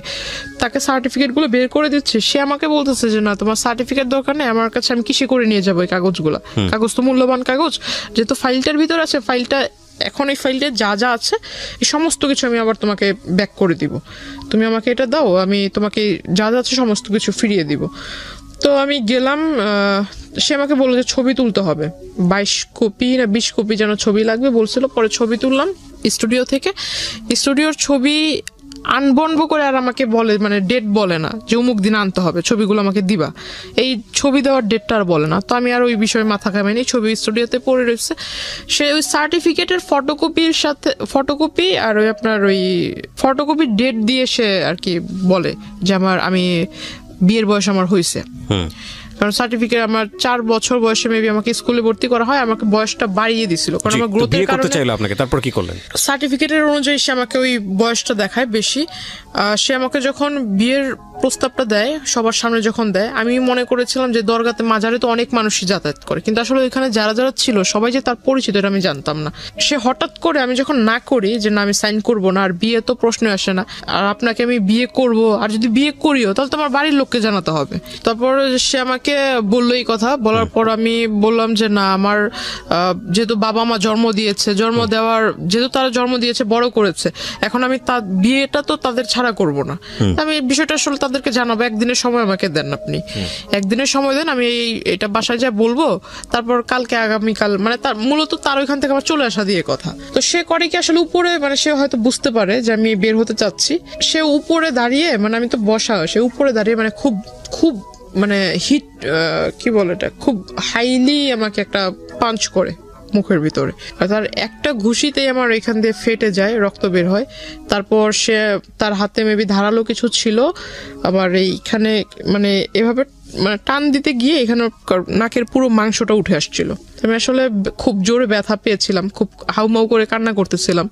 তো আসলে পাশে যারা ছিল তারা মিনিটের জন্য আমাকে ধরেনি বা ওই লোকটাকে বলেনি যে তুমি এটা করতেছো কেন, এটা আসলে জিজ্ঞাসা করেনি। তখন আস্তে আস্তে ওরা করতেছে কি বাইরে চলে যাচ্ছে, তখন বুঝতে পারলাম যে হয়তো ওরই পরিচিত লোক, নয়তো কিছু বলবে না কেন। তো ওইখানে একটা মহিলা ছিল, আমি তাকে বললাম দেখেন আমি আসলে তাকে মানে ওইভাবে চিনি না, কিছুদিন ধরে চিনি, কিন্তু সে আমাকে জোর করে বিয়ে করবে এটা তো হয় না, আর আপনাদের এখানে এইগুলো ঘটতেছে আপনারা কিছু বলতেছেন না কেন। তো ওই মহিলার ওইখান থেকে সে ও করে কি আমাকে নিয়ে বের হয়ে যায়, বের হয়ে আমার এখান থেকে রক্ত বের হইতেছে, সে আমাকে রাস্তাটা টেনে নিয়ে যাচ্ছে। এক লোক জিজ্ঞাসা করতেছে যে মেয়ের মুখ থেকে রক্ত বের হচ্ছে, মাংস এখান থেকে ফেটে গেছে, আপনি মানে ওকে এইভাবে টেনে নিচ্ছেন কেন? সে বলতেছে আমার মেয়ে আরেকজনের সাথে ভেগে যাচ্ছিল, ওরে ধরে নিয়ে আসছি, তোরে মারবো না কি করবো, সে মানুষের কাছে ওটা বলতেছে। সে যখন বলছে যে লোকটা জিজ্ঞাসা করছে সেই লোকটার আর বলার কিছু ছিল না, সে আমাকে নিয়ে গেল তারই পরিচিত এক। তো আপনি কিছু বললেন না কেন তখন? তখন আমি আসলে কিছুই বলিনি, এটা না বলার হয় মানে তখন, কিন্তু আমার মনে আছে যে আমি তখন কান্না করতেছিলাম খুব। Something fishy. আমি প্রথম কথা হচ্ছে যে আপনি গল্পটা যেভাবে বলছেন তাতে মানুষের অনেক প্রশ্ন তৈরি হবে, যেটা আমারও হচ্ছে। একটা মানুষকে আপনি প্রথম থেকেই বলছেন পছন্দ করেন না, যে মানুষটাকে আপনি পছন্দ করেন না সেই মানুষটা এত দূর যেতে পারে না, এটা একদম জেনারেল পারসেপশন। সেই মানুষটাকে আপনাকে মাজারে নিয়ে যাবে, সেই মানুষটা আপনার বাসায় ঢুকে যাচ্ছে, সেই মানুষটা আপনাকে সাজেশন দিচ্ছে, সেই মানুষটাকে আপনি আবার হচ্ছে আপনার ডকুমেন্টস সবকিছু দিয়ে দিচ্ছেন না। This is really unbelievable. এটা আমার কাছে পুরোটাই অবিশ্বাস্য মনে হচ্ছে। একটা জায়গা থেকে কোনো না কোনোভাবে আপনি ওনার প্রতি কোনো না কোনো দিক থেকে ফল ইন ছিলেন, নইলে এটা তারপরে দুর্বল তো ছিলাম যে আপনার লেখাপড়ার যে সাজেশনটা দিত ওই দিক থেকে তাকে রেসপেক্ট মানে যদি আমি বলি তালি বাজার বিষয়টা, তাহলে আমার মনে হয় এখানেও আপনার কোনো অবদান আছে। আমি জানি না, আমি আরো সামনের দিকে যেতে চাই, পুরো গল্পটা আমি নিয়ে আসতে চাই। জি বলুন। তারপর আচ্ছা, তারপর সে আমাকে মানে ওই জায়গায় অফিসটাতে নিয়ে গেল। অফিসে নিয়ে যাওয়ার পর সে আমাকে বললো যে তোমার এখানে তুমি সিগনেচার করবে, তো তোমাকে তো ওইখানে সবার সামনে মাত্র 2টা আঘাত করেছি, এর থেকেও বেশি কিছু করতে পারি, তো তুমি এখানে সিগনেচার করো। তখন আমি আসলে বললাম যে আপনি আমাকে একদিনের সময় দেন, আমি বাসায় যাই বিষয়টা ডিসকাস করি। তো সে আমাকে বলতেছে যে তুমি এই অবস্থায় বাসায় যাবার আমাকে পুলিশ কেসের ভিতরে ঝামেলার ভিতরে ফেলবা, আমি কি এতই কি বোকা নাকি তোমাকে এই অবস্থায় ছেড়ে দিব। পরে সে আমাকে ওই এটা কি বলে যে মানে তার ফোনের ভিতরে ছিল আপনার কিছু যে সফটওয়্যার দিয়ে মেবি আমার পিকচারকে সে নেগেট করেছিল, কিছু পিকচার সফটওয়্যার দিয়ে। তো আসলে সফটওয়্যার দিয়ে এটা আসলে আমারই পিকচার ছিল না অন্য কারো পিকচার ছিল সেটা জানি, কিন্তু বডির ভিতর আমার মাথাটাই ছিল, বডি টোটালি ওপেন ছিল, বাট মাথাটা আমার ফেস একদম স্পষ্ট দেখা যাচ্ছে। তো আমি আসলে খুব একটা মানে বিভ্রান্তকর পরিস্থিতি হয়ে যায় আমার জন্য। আমার মনে হয় ওই পরিস্থিতি আমি যেটা করেছি যে আসলে আমাকে সে যেভাবে বলছিল যে তুমি যদি এটা না করো তাহলে আমি যাই ওখানে বলবো, তোমাদের বাড়িতে সমস্ত কিছু বলবো, বলার পর তুমি আর মানে তোমার ফ্যামিলিও তোমার সাপোর্টে থাকবে না, তোমার জন্য কেউ পাশে আসবে না, তখন ঘুরে ফিরে তুমি নিজের থেকে আমার কাছে চলে আসবা, আমার কিছু করতে হবে না, তুমি নিজেই আসবা। তা আমি বললাম যে না, আমি বাসায় যেতে চাই, আমাকে ছাড়েন আপনি। তো বলতেছে বাসায় তো তুমি যাবা, আমিও তো যাইতে দিব, আগে সাইনটা করে যাও। আসলে আমার জন্য ওটা আমার মনে হয়, আমি জানি না অন্য কেউ আমার জায়গায় থাকলে কি করতো, কিন্তু আমার তখন মাথায় ছিল যে আমি আসলে এর কাছ থেকে মূলত এখান থেকে বের হয়ে বাসায় আজকে সমস্ত কিছু মানে একদম প্রথম থেকে সমস্ত কিছু বাসায় শেয়ার করব, তারপর যদি স্কুল কলেজ বন্ধ হয়ে যায় যাক, তাতে আমার কিছু যায় আসে না। তখন আমি আসলে তার ওই যেহেতু 2বার প্রথমে হিট করেছিল, পরে আবার 3-4 বার না করার ফলে সে আরেকবার আমাকে একটা ঘুষি দেয় মুখের ভিতর, পরে এখানে একটু ফুলে যায়, মানে একদম কালো হয়ে গেছিল। ওই অফিসে যারা ছিল তারা তখন বলতেছে যে আপনি এখানে নিয়ে আসছেন ভালো কথা, আপনি আমাদের পরিচিত ভালো কথা, আপনি একটা মেয়েকে এনে আপনার মেয়ের বয়সের থেকেও ছোট তার গায়ে হাত তুলতেছেন, তো বলতেছে ওরা আর আমার বিষয় এটা। তখন আসলে সে আমাকে বলতেছে তুমি কি সাইন করবা, মানে তুমি কি বাসায় যেতে চাও আদৌ, নাকি তুমি চাও যে আমি তোমাকে এখান থেকে উঠায় নিয়ে যাই। আমি বললাম যে আমি বাসায় যাবো। তো বলতেছে যদি বাসায় যেতে চাও ভালো মানুষের মতো সাইন করে দাও। সাইনটা মানে কি বিয়ের কাগজে কাবিননামাতে সাইন? কাবিননামা আসলে সে আমাকে জাস্ট উপরে, আমি যখন পড়তে যেহেতু কাগজে সাইন করবো তাকে জিজ্ঞাসা করলাম যে কাগজে তো এমনি সাইন করবো না, তো আমি একটু পড়ে নেই কি কি লেখা আছে, আমার তো পড়ার দরকার আছে। তো আসলে সে আমাকে পড়তে দিচ্ছিল না, সে শুধু বললো যে সাইন করার যে দাগটা থাকে সেখানে আবার নিচে দেখলাম যে সাক্ষীটা কে লেখা ছিল। আমি তাকে জিজ্ঞাসা করলাম যে বিয়ে তো সাধারণত কাজী সাহেবরা পড়ায়, তো এখানে তো কোনো কাজী নেই, কিছু নেই, এটা কিভাবে বিয়ে হচ্ছে? তো বলতেছে না, এটা সব কোর্টের মাধ্যমে বিয়ে হচ্ছে। আমি কোর্ট থেকে সমস্ত কাগজ নিয়ে আসছি, দ্যাট মিন সে নিজেই অনেক লোকের স্বাক্ষর সে নিজেই দিয়ে দিছে। পরে যখন সে আমাকে বললো, তারপর আমি মনে হয়েছে যে আমি বাসায় চলে যাব, আর এই সাইনটা যদি না দেয় তাহলে তো সে আমাকে বাসায় যেতে দিবে না। আমি আসলে তখন সাইনটা করি। আচ্ছা, সাইনটা করার পর সে শুধু মানে সবচেয়ে খারাপ লাগছিল যে সে আমাকে দেখতে দিচ্ছিল না, লেখাগুলো দেখতে দিচ্ছিল না, শুধুমাত্র সাইন করার যে জায়গাটা ওই জায়গাটাই দেখতে দিচ্ছে। আর আরেকটা জিনিস দেখাইছে, সেটা হলো যে জায়গায় ছবি থাকে, দুজনের ছবি থাকে, সেখানে আমি দেখলাম যে সেখানে আমার কোনো ছবি না, ফেসবুক থেকে ডাউনলোড করে মানে একটা ছবি ডাউনলোড করে সেটাকে সে বের করছে, সাথে করে সেই নিয়ে আসছে ছবি, সেই সাথে করে ছবি নিয়ে আসছে আমার ছবি। সে ওখানে আমার সামনে গ্লু দিয়ে লাগাই দেওয়ার পর সে আমার সিগনেচার নিল, তারপর বললো যে ঠিক আছে এবার তুমি চলে যাও। বাসায় এসে সবাইকে বলার পর সবাই আমাকে খুব মানে রাগারাগি করে, প্লাস মা অনেকগুলো চর থাপ্পড়ও মারে। তো মানে খুব কান্নাকাটি করতেছিলাম। তখন বাবা সিদ্ধান্ত নিল যে না, তোমার আর লেখাপড়া করার দরকার নেই। তো ওখান থেকে আমার কলেজ স্টপ হয়ে গেল। কত সালের ঘটনা এটা? 2016 সাল, মাত্র কয়েক বছর আগের ঘটনা। হ্যাঁ, আমার কলেজে যাওয়া বন্ধ হয়ে গেল, ইভেন আমার ফোনটাও আমার কাছ থেকে নিয়ে নেওয়া হলো। একটা দাওয়াত ছিল, বিয়ের অনুষ্ঠানের দাওয়াত, তো সেখানে আমি, আমার আম্মু, আমার ছোট বোন, আমরা 3 জনই যাচ্ছিলাম সিএনজিতে করে। ওকে, সিএনজিতে করে যাওয়ার পথে হঠাৎ এটা আসলে তাকে হয়তো যদি কেউ নাই বলতো তাহলে তো সেও জানতো না যে আমরা বের হব এখন।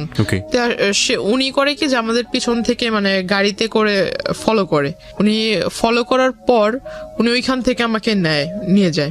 আপনি যে বাসায় গিয়ে বলার পরে আপনার ফ্যামিলি থেকে লেখাপড়া বন্ধ করে দিল, বাট আপনি যে সাইন করেছেন এত কিছু হয়েছে এগুলো বলেছি। বলার পরে তারা কি স্টেপ নিল? তারা আমাকে মানে একটু বাড়ির লোক যা করে আর কি করেছে, গায়ে হাত তোলায়, সেটা আপনার উপর করেছে। কিন্তু এটা তো যেহেতু আপনি সাইন করে আসছেন, এটা তো তখন পুলিশকে ইনফর্ম করা উচিত ছিল। সেটা করা হয়েছিল না হয়নি? সেটা ওরকম কোনো কিছু করেনি। দেখেন, মানে একটা কথা আছে, মানে আমার প্রতি আসলে সবাই মানে এমন হচ্ছিল যেন আমি তাদের কোনো ফ্যামিলি মেম্বার না, আমাকে এমন ভাবে সবাই মনে করছিল যে আপনারই দোষ এটা। রাইট।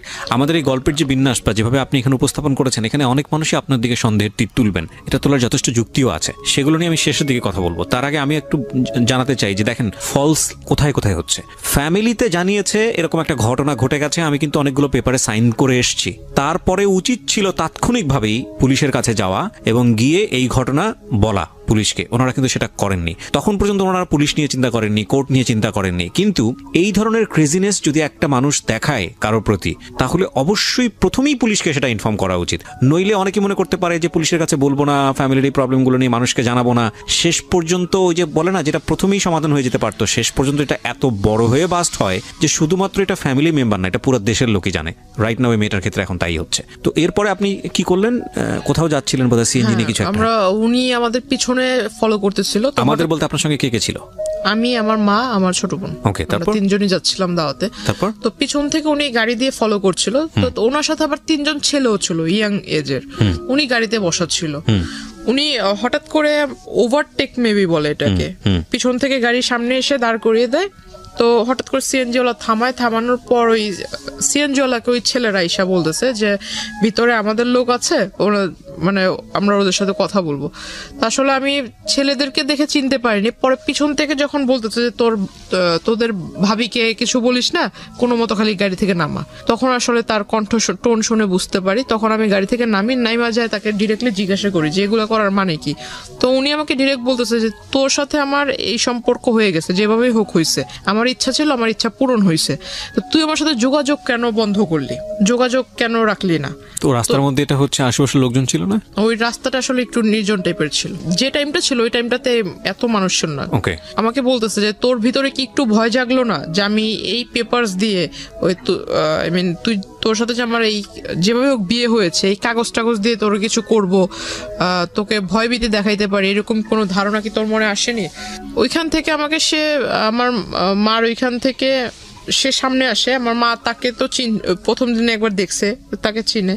মার সামনে এসে সে যখন আমার বোনকে একটু টাচ করতে যায়, আমার মা তাকে মানে এরকম মানে চড় দেয় গালের ভিতরে।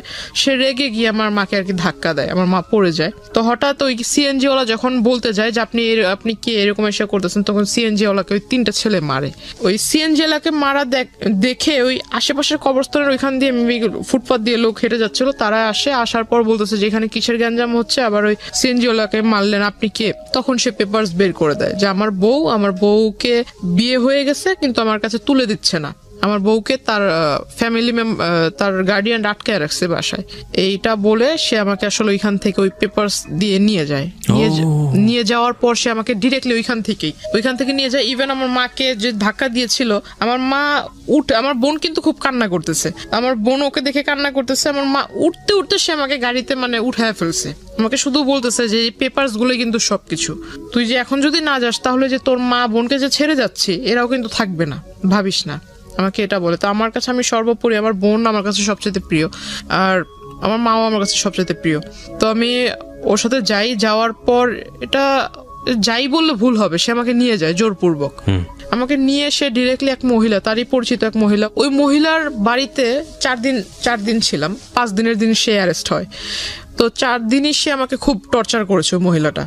মানে দিনের বেলা মানে খাবারের টাইমে খাবার দিত, খাবারের টাইমটা শেষ তখনই এসে মানে বারবার বলতো যে তুই এরকম কেন করছিস, তুই যদি তার সাথে সাংসারিক জীবন যদি না শুরু করিস তাহলে মানে তোর এই ফ্যামিলির সমস্যা হবে, এই পেপারস দিয়ে অনেক সমস্যা করব। ইভেন আমার কাছে যে ফোন ছিল, ফোনটাও ওই লোক নিয়ে নিছে, ওই লোকে সিম নিয়ে নিছে, ফোনটা ওই মহিলা নিয়ে নিছে হ্যাঁ ফোন তার কাছে। তখন তাকে রিকোয়েস্ট করতেছি যে আপা দেখেন আপনার তো সন্তান আছে, আপনার এই যে ছোট্ট বাচ্চা আছে, আমার নিজেরও একটা ছোট বোন আছে, তো আপনি আমাকে আপনার সন্তানের জায়গায় রেখে আমাকে উপকার করেন, আপনার সামনে এই ঘটনাটা ঘটছে, আপনি কি কিছুই বলবেন না ওই লোকটাকে? আপনি কি একবার জিজ্ঞাসা করেছেন যে সে তার সাথে আমার কিভাবে পরিচয় হলো, কিভাবে সে আমাকে এখানে নিয়ে আসলো, আর আপনি বা তাকে কিভাবে রাইট দিলেন আপনার এখানে আমাকে নিয়ে এনে রাখার? আর ওই যে সন্ধ্যাবেলা যেটা হতো সেটাও গেট লক করে ওই আমাকে বলতো যে অ্যারোসল দিতে হবে রুমের ভিতরে, 15 মিনিট তোমাকে বাইরে থাকতে হবে। পরে কি বুঝতে পেরেছেন যে আসলে সে কি করতো? হ্যাঁ, পরে এটা জানতে পেরেছি। আচ্ছা, আমরা একটু সামনের দিকে আগাই। তারপর তো পরে ওই ঘটনার শেষ হলো 5 দিনের দিন তাকে কিভাবে অ্যারেস্ট করলো পুলিশ আমি জানি না, হয়তো 5 দিনের দিন। এই 5টা দিন আপনি তার সে ছিল না, সে মাঝখানে 4 দিন আমি ওই মহিলার বাসায় ছিলাম, 2 দিন সে আমার ওখানে যায়। 2 দিনে গিয়ে যে আমি আপনাকে বললাম যে আমার প্রচুর ঘুম হতো, কেন হতো এটা আমার কাছে কোনো আনসার ছিল না। আর দুপুরে যে খাবার ছিল, এখন আমি যার বাসায় আছি তাকে তো আর আমি বলতে পারি না যে আমার ইচ্ছে মতো খাবার দেন, আমি যেটা খাবো সেটাই আমাকে দিতে হবে। এখন সে যেটা দিচ্ছে আমার কোনো মতো খেতে হবে। আপনি কি সারাক্ষণ রুম বন্দি ছিলেন নাকি? রুমের ভিতরে বন্দি, মানে তাদের বাহিরের বের হইতে দিত না, যে রুমটাতে আমাকে রেখেছিল ওই রুমটাতেই। মানে রুমের ভিতরে কোনো ধরনের কোনো শাউট করা বা কারো হেল্প চাওয়া এটা করার সুযোগ ছিল সে না? আমাকে খাবার দিত, মেবি 10 তলাতে ছিল ফ্ল্যাটটা, আর একদম উইন্ডো নাই, শুধু একটা ছোট্ট একটা ব্যালকনি আছে, কিন্তু ব্যালকনির পাশে অন্য কোনো ফ্ল্যাট নেই, ঠিক আছে, একদম সামনে একদম খোলা পুকুরের মতো দেখা যাচ্ছে আর কি। আর সে খাবারটা যে দিত, মিলটা থাকতো আপনার ভাত এবং ডাল। এখন আমার সন্দেহ হতো যে ডালের ভিতরে কি এমন কিছু আছে যে আমার প্রচন্ড ঘুম আসে। আর ওই 2 দিন, মানে যে 2 দিন ওই লোকটা আসছিল, ওই 2 দিন আসলে সে আসছিল যেটা আমি জানি না, কিন্তু সে যাওয়ার পর আমি জানতে পারছি ওই মহিলা বলছে যে উনি আসছিল। তো এর মাঝে যে কি হয়েছে আসলে আমার মনে নাই, কিন্তু আমার বডি নিয়ে আমার একটু ফিল হচ্ছিল যে আমার হ্যাঁ আমার মানে প্রচুর শরীর ব্যথা করছিল। তখন আমি তাকে জিজ্ঞাসা করলাম যে আচ্ছা আমি তো মানে আমি ওরকম কোনো হার্ড ওয়ার্কিংও করি নাই, বা আমি তো শুধু খাটের উপরই বসে আছি, তো আসলে আমার মানে শরীরটা কেমন যেন লাগতেছে, যে আপনার কাছে যদি ব্যথার ট্যাবলেট থাকে আমাকে একটু দেন। তো বলতেছে না তোমার কিচ্ছু হয়নি, তুমি সুস্থ, হয়তো রুমের ভিতরে সারাক্ষণ বসে থাকো এই জন্য এরকম।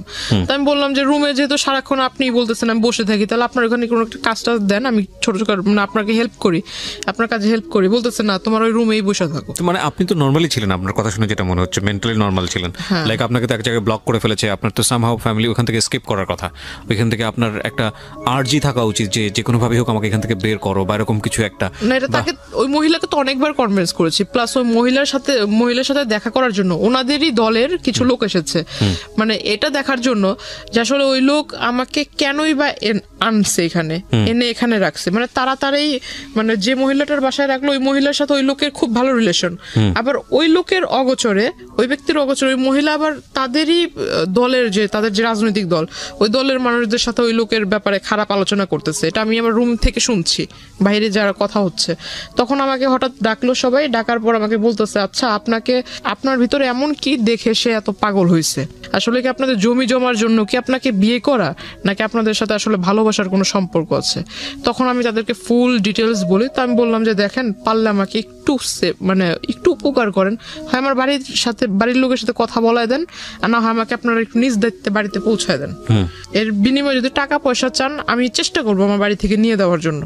তখন আমাকে ওই যে একটা লোক আর কি বলে, একটা ব্যাড প্রপোজাল দেয় যে এইটা যেহেতু সে তার মতো একটা বুড়া লোক যদি মানে আপনার সাথে এরকম করার চিন্তা ভাবনা করতে পারে, তাহলে আমরা করলে সমস্যা কোথায়? আমরা তো এরকম চাইলেও প্রপোজালগুলো দেয়। তারা আমাকে বলতেছে যে আমাদের লিডারের মতো লোক যদি এইটা করার সিদ্ধান্ত নিতে পারে, তাহলে আমাদের কাছে তো মেয়েরা আসতেই চায় না, আমরা কি ভুল করছি, আমরা কেন এরকম পাই না?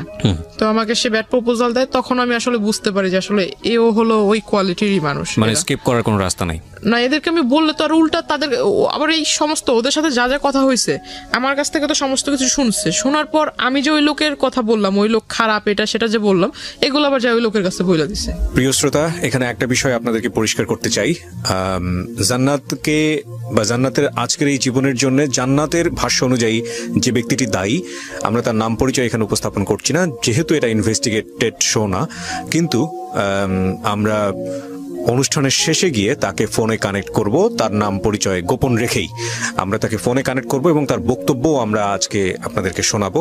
আমরা প্রথমে জান্নাতকে বা জান্নাতের যে পরিবার এখানে এসেছে তাদের সবাইকে ফ্লোর দিতে চাই, তাদের কথা শুনতে চাই এবং সেখান থেকে যে প্রশ্নগুলো উদ্ভাবন হবে সেগুলো নিয়ে আমরা যে ব্যক্তিটি আজকে জান্নাতের জীবনের জন্য এই জায়গাটায় দায়ী তার সঙ্গে আমরা কথা বলবো একেবারে অনুষ্ঠানের শেষে, সুতরাং সঙ্গে থাকবেন আশা করছি। এখানে একটা বিষয় আপনাদেরকে পরিষ্কার করতে চাই, জান্নাতকে বা জান্নাতের আজকের এই জীবনের জন্য জান্নাতের ভাষ্য অনুযায়ী যে ব্যক্তিটি দায়ী আমরা তার নাম পরিচয় এখানে উপস্থাপন করছি না, যেহেতু এটা ইনভেস্টিগেটেড শো না, কিন্তু আমরা অনুষ্ঠানের শেষে গিয়ে তাকে ফোনে কানেক্ট করব, তার নাম পরিচয় গোপন রেখেই আমরা তাকে ফোনে কানেক্ট করব এবং তার বক্তব্যও আমরা আজকে আপনাদেরকে শোনাবো। আমরা প্রথমে জান্নাতকে বা জান্নাতের যে পরিবার এখানে এসেছে তাদের সবাইকে ফ্লোর দিতে চাই, তাদের কথা শুনতে চাই এবং সেখান থেকে যে প্রশ্নগুলো উদ্ভাবন হবে সেগুলো নিয়ে আমরা যে ব্যক্তিটি আজকে জান্নাতের জীবনের জন্য এই জায়গাটায় দায়ী তার সঙ্গে আমরা কথা বলবো একেবারে অনুষ্ঠানের শেষে, সুতরাং সঙ্গেই থাকবেন আশা করছি। আমি কথা না বাড়িয়ে গেস্টের কাছে আবারও ফিরতে চাই আমরা যেখানটায় ছিলাম। তারপর ওই লোক 5 দিনের যেদিন ধরা খায় ওই দিন দিনের বেলা সে আসে, আইসা আমাকে জিজ্ঞাসা করে যে তুই এগুলো বলছিস আমার নেতাকর্মীর কাছে। আমি বললাম না তো, আমি এত কিছু তো বলিনি। তো বলতেছে না যে এগুলো বলছিস, তারা আমাকে মিথ্যা বলেন। আপনি স্কিপ করেন কিভাবে ওখান থেকে? স্কিপ করার কোনো সুযোগ ছিল না। কি হলো, মানে বেরোলেন কিভাবে? তাকে অ্যারেস্ট করে সে আমাকে আপনি জানলেন, আপনি কিভাবে বেরোলেন? আপনি তো আগে জানেননি অ্যারেস্ট হয়েছে। হ্যাঁ, ওইখানে হয়েছিল কি, আমি ওই তাদের মধ্যে একজনকে রিকোয়েস্ট করেছিলাম যে আপনারা কি মানে তার ওয়াইফ বাচ্চা কারো ডিটেলস জানেন কি, বা তার ওয়াইফের নাম্বার আছে কিনা। তো একজন বলতেছে যে হ্যাঁ তার ওয়াইফের সাথে তো আমাদের খুব ভালো রিলেশন। তাই আমি বললাম আপনি একটু পারলে ওনার ওয়াইফের সাথে আমার কথা বলাই দেন, আর না হলে ওনার ওয়াইফকে এখানে আসতে বলেন। ওনাকে বলি, তো ওই লোকটা করছে কি যে ওই লোকটা আবার আমাকে ওই দিনই বললো যে তুমি আমার বোনের মতো, এরকম করে বললো। তো আমি আবার একটু বিলিভ করে ফেললাম, যেহেতু বোন বলছে হয়তো ভালোই হবে। তো উনি করছে কি ওনার ওয়াইফকে আনার পর ওনার ওয়াইফ আমাকে বলতেছে যে চল তুই আমার সাথে চল, মানে খুব রাগান্বিত হয়ে বলতেছে। তার ওয়াইফ ওইখানে আসার পর তার ওয়াইফ আমাকে এই কথা বলে যে আমার সাথে চল, তুই আমার সাথে গেলে আমার বাসায় যাবি, যাই ওইখানে থাকবি, তারপর আমি সবকিছু শুনে টুনে তোদের বাসায় দিয়ে আসবো। তো যার বাসায় ছিলাম সে মহিলা আমাকে বলতেছে যে না তুমি ওনার সাথে যেও না, ওনার সাথে গেলে উল্টা আরো তোমাকে মারবে ধরবে। তো আমি বললাম তাহলে আমি কি করব? তো বলতেছে যে এখান থেকে তুমি বরঞ্চ যে আমাদের আরেক ভাই আছে ওনার সাথে তুমি কোনো মতো রোডটা পার হোক। ওই লোকটা আমাকে নিয়ে সিএনজি করে আমাকে নিয়ে চলে গেল আপনার ওইখানে, আমাকে নিয়ে যাওয়ার পর আমাকে বলতেছে যে এখান থেকে বাসে করে আমাকে আমার বাড়িতে পাঠায় দিবে। এখন বাসে করে যে আসবো, আমার কাছে তো টাকা নেই, বাসে করে না হয় সে পাঠায় দিল, আর সে আমাকে বাসের ভাড়াও দিবে না, বাসে করে পাঠাবে বাসের ভাড়া দিবে না। তখন ওই লোক ফোন দেয়, ফোন দিয়ে তাকে জিজ্ঞাসা করে যে আমাকে নিয়ে কোথায়, মানে তার সাথে আবার তার ওয়াইফের অন দ্য স্পটেই তার ওয়াইফ আমাকে আবার ঢোকার সাথে সাথেই 2-3টা চর দিছে। এইটা আবার ওই লোক জানতে পারছে, যার বাড়িতে রাখছিল তার কাছ থেকে জানতে পারছে। তো সে করছে কি এইটা শোনার সাথে সাথে ওই বাসায় গেছে, তার ওয়াইফকে আবার সে মারছে সবার সামনে। তো ওইটা তো আসলে আমার তো কোনো দোষ না, তার ওয়াইফকে সে মারছে, এটা সে জানতে পারছে এই জন্য। তো সে ফোন দিয়ে জিজ্ঞাসা করে যে লোকের সাথে আমাকে পাঠায় দিল, তার কাছ থেকে তাকে ফোন দিছে। ফোন দেওয়ার পর সে জানতে পারলো যে আমাকে নিয়ে অমুক জায়গাতে আছে। তো উনি বলতেছে যে তুমি ওইখানে থাকো, আমি আসতেছি। উনি আসার পর আমাকে ওনার সাথে করে বললো যে তোমার বাড়িতে নিয়ে যাও, তোমার বাড়িতে নিয়ে যাও, আমি আইসা তোমার যা যা ওর থাকার খরচ যা যা লাগে আমি এগুলো দিব। কে বলেছে এটা? মানে ওই লোক।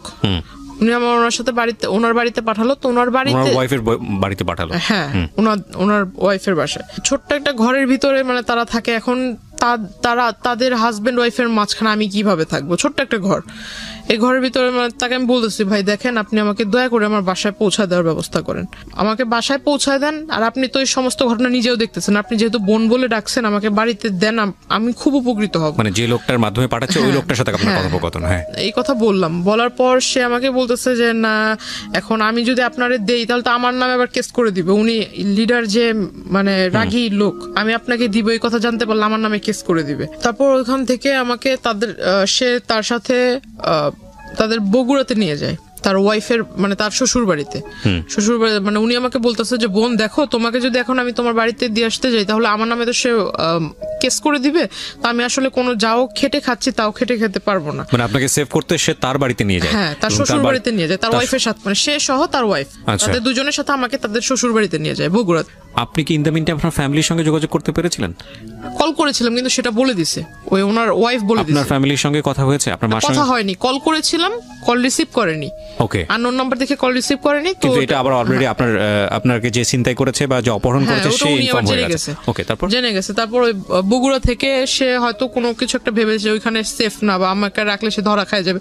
আর এই মাঝখানে সে জানতে পেরে গেছে, তাকে অনেক সাংবাদিক বা পুলিশের লোক সোর্স তাকে ফোন করেছে, এটা সে জানতে পেরেছে। আর সে হয়তো কিছুটা ধারণা করতে পেরেছে যে পুলিশ তাকে খুঁজছে, এরকম কিছু। মানে সামহাও আপনার ফ্যামিলি থেকে স্টেপ নিয়েছে ইতিমধ্যে। ওকে, আমাকে বগুড়া থেকে ওই রাতের মানে যেদিন গেলাম বগুড়াতে আমাকে নিয়ে গেল, সেদিনই ভোরবেলা মানে সন্ধ্যায় বেলা এখান থেকে গেল, ওইখানে যে পৌঁছাইছি রাতের মেবি 2টার দিকে বা 2:30টার দিকে।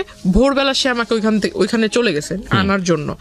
সে আনবে, এটা কিন্তু 5 দিনের ঘটনা। সে আমাকে আনবে, আনার পথেই মানে ওই সে ধরা খায় আর কি পুলিশের কাছে। হ্যাঁ, পুলিশ তাকে অ্যারেস্ট করে। তাকে অ্যারেস্ট করে আমাকে থানায় বসায়। থানায় বসানোর পর আমাকে মানে যে মামলা নিবে এটা জিজ্ঞাসাবাদ করতেছে, তখন তার ওয়াইফ আসে।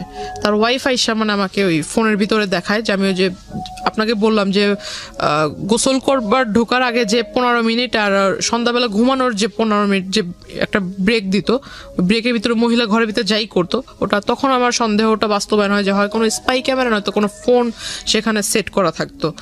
আর সেই গোসল করার ভিডিও প্লাস আমি যে ঘুমাতাম, তো ঘুমের সময় মানুষ কোন টাইপের হয়ে যায় এটা তো কোনভাবে ঘুমায় এটা তো বলা মুশকিল। তো আসলে এই সমস্ত কিছু, ইভেন আমি ঘরে বসে যে আমার ফ্যামিলির কথা মানে একা কথা বলতাম, সে সমস্ত কিছু ফোনের ভিতরে রেকর্ড হয়ে আছে। তো এই সমস্ত কিছু আমাকে তার ওয়াইফ দেখায়, থানার ভিতরে আসে, আইসা আমাকে দেখানোর পর সে আমাকে আবার তার 2টা বাচ্চা আমাকে বলতেছে, তুই যদি আমার বাচ্চাদের দিকে তাকায় আমার বাচ্চার বাবাকে যদি সেভ না করিস, আমার বাবা যদি জেলে চলে যায় তাহলে তোর জীবন শেষ। মানে এগুলো আমি পুরো একদম নেটের ওয়ার্ল্ডে ছেড়ে দিব। এটা ওর ওয়াইফ বলে? হ্যাঁ, ওনার ওয়াইফ বলে। তো এটা আমাকে প্রায় মানে বারবার বলতেছে। আমি ভিডিওটার এই কোশ্চেনটা যদিও কোশ্চেনটা প্রাসঙ্গিক, কিন্তু অনেকেই মাইন্ড করতে পারেন, তারপর আমি করছি কেন করছি সেটা আমি একটু পরে বলবো। সেটা হলো, এগুলো কি সলো ভিডিও ছিল, শুধু ওয়াশরুমের ভিডিও ছিল, নাকি ওই ভদ্রলোক যখন আপনাকে স্লিপিং পিলগুলো খাইয়েছে তারপরে উনি আপনার সঙ্গে কি করেছে না করেছে সেগুলো ভিডিও করেছে? না, ওইরকম না, শুধু গোসল করার ভিডিওগুলো ছিল। আমি প্রশ্নটা এই কারণেই করেছি যে এটা যদি সলো ভিডিও হয় তাহলে ডেফিনেটলি এটা যদি সে ওখানে ছাড়ে, সলো ভিডিও না যে কোনো ভিডিও যদি উনি ছাড়ে ইন্টারনেটে, যেটা ওনার ওয়াইফ আপনাকে থ্রেট করেছে বা এরকম কোনো কিছু করেছে। আচ্ছা, আপনি আজকালকার যুগের একটা মেয়ে, আমি প্রশ্নটা মানে একটু রাগেই করছি আপনাকে, আপনি কি জানেন না বাংলাদেশে সাইবার ক্রাইম নামে একটা আইন আছে?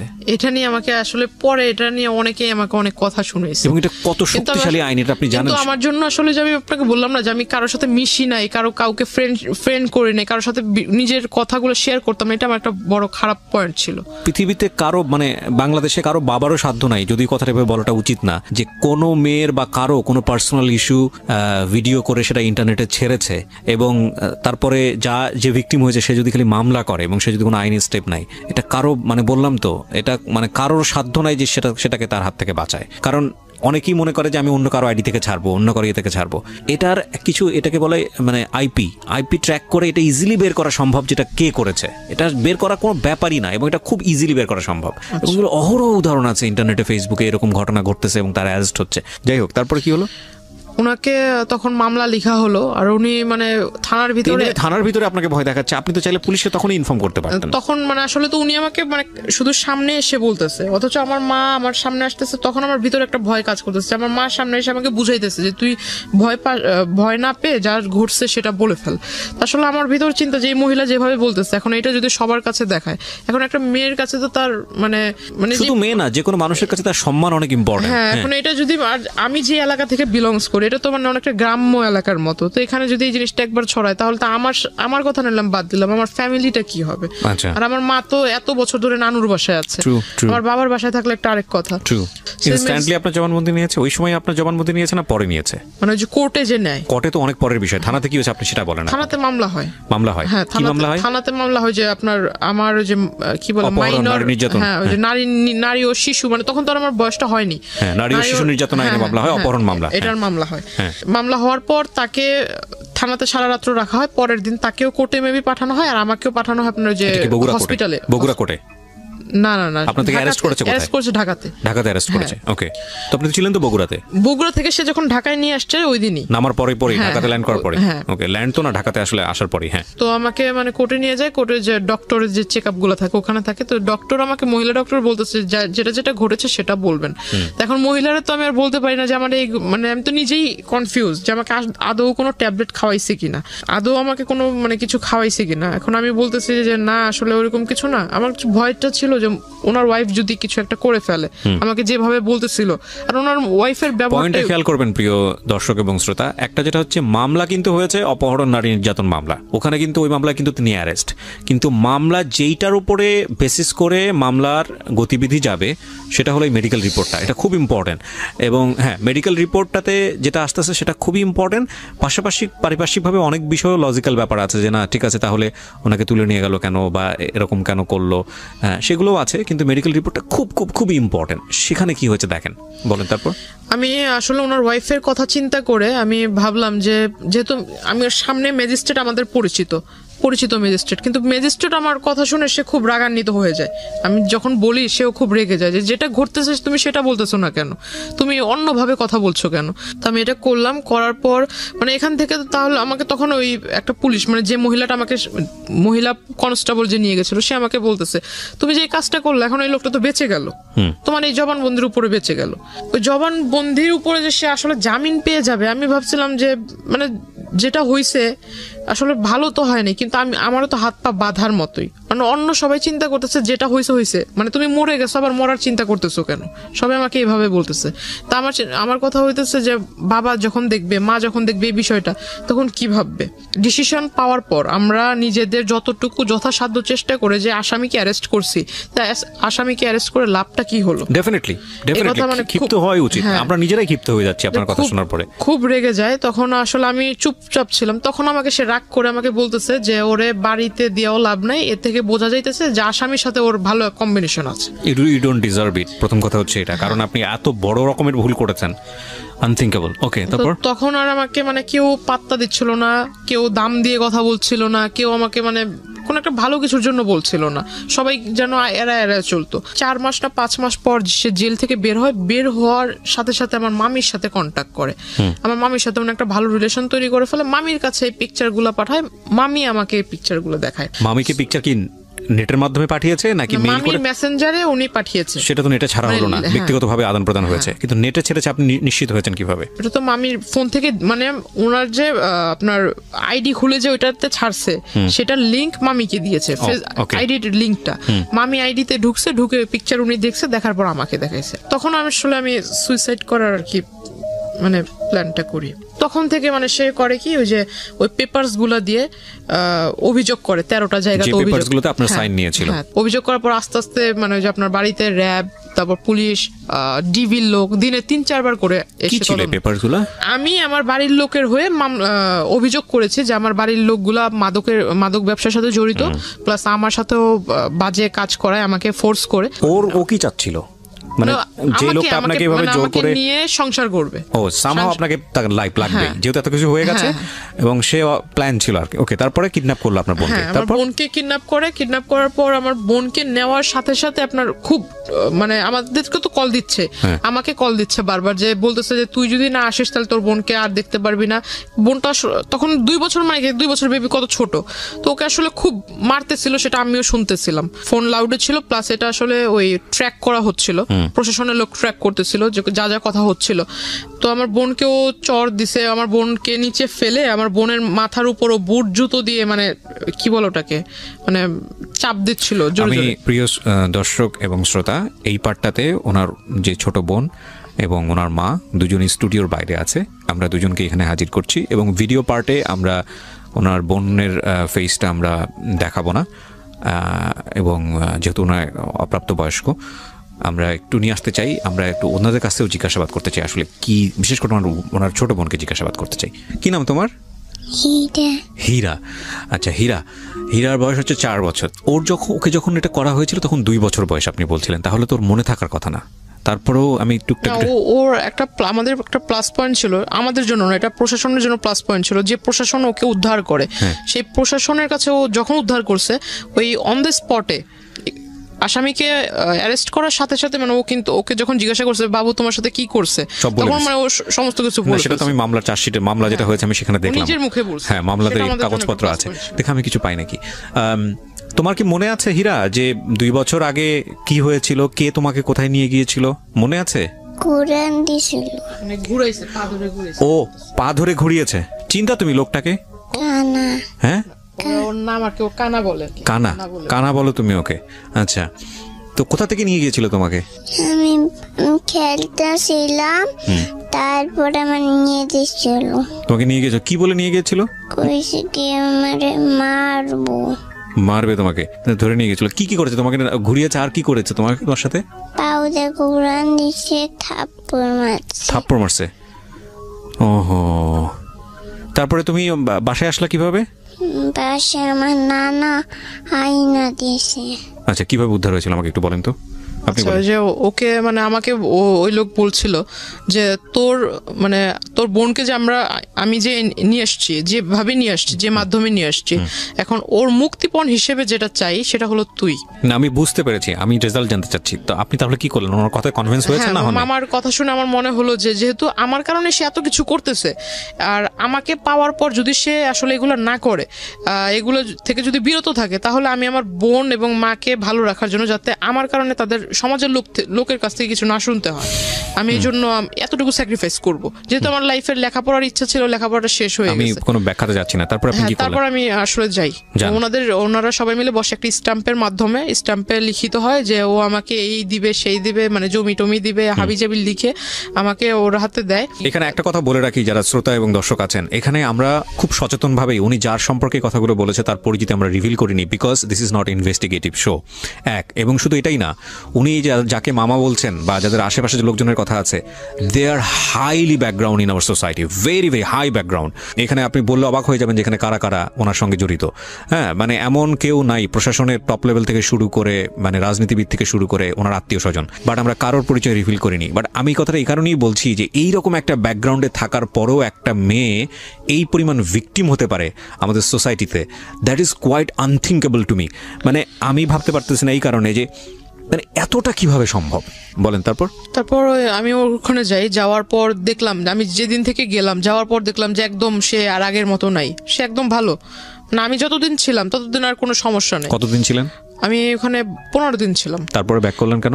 ব্যাক করার কারণ হলো সে 15 দিনের ভিতরে তার সাথে আমার এমনি কোনো গ্যাঞ্জাম হয়নি, শুধু গ্যাঞ্জাম হতো এটাই, সে বারবার আমাকে বলতো যে তোর বাড়িতে কল দে, আমি তোর বাড়ির লোকের সাথে কথা বলবো, তোর বাড়ির লোককে আমাকে মেনে নিবে, আমাকে মেনে নিতে হবে। 65 বছরের একজন বৃদ্ধ মানে লোক, সে বারবার আমাকে এটাই বলতো। এবং আপনি হচ্ছেন তখন 17-18 বছর বয়স। হ্যাঁ, আর আমাকে বারবার এক কথা বলতো যে তোরে যদি আমি না পাই, আমি যেভাবে চাই সেভাবে যদি না পাই। মোস্ট কমন ওয়ার্ড, যারা ক্রেজি হয় ছেলেরা তাদের এটা খুব না, কম। না, যে তোরে acid যদি আমি না মারবে, পাই এটা- অ্যাসিড মারবো বা হ্যাঁ। অন্য কারো হতে দিব না, কমন ওয়ার্ড।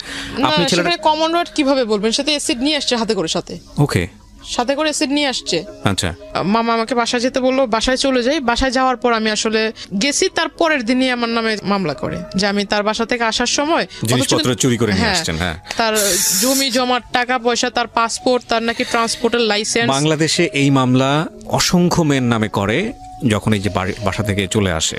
এই একটা মামলায় আছে, এটাই করা হয় এই শুধুমাত্র কিছুদিন হ্যারাসমেন্ট রাখার জন্য। এন্ড ডেফিনেটলি সেটা আপনার ভাগ্যে হয়েছে আমার যেটা মনে হয়। তারপর আপনি অ্যারেস্ট হয়েছেন। হ্যাঁ, আমি যখন মানা করি যে আমি ওই লোকের সাথে যাব না, তখন তারা আমাকে কোর্টে পাঠিয়ে দেয়, এবং আমার নানা ওর সাথে ছিল, নানাকেও তারা কোর্টে পাঠিয়ে দেয়। আমার নানা চলে যায় কেরানীগঞ্জের জেলে, আর আমি চলে যাই ওই যে। আপনার নানাও জেলে চলে যায়? হ্যাঁ, নানা ছিল 2 দিন, কারণ নানাকে আর আমাকেই নি, স্যার কাউকে নেয়নি। মানে বাসা আসামি থেকে। করেছে আপনাদের দুজনকেই। তো যাই হোক, আপনি কতদিন ছিলেন জেলে? আমি 3 দিন ছিলাম। আর আপনার নানা ছিল 2 দিন। তারপর আপনাদেরকে জামিনে বের করে কে? হ্যাঁ, না, আমার নানি বের করে।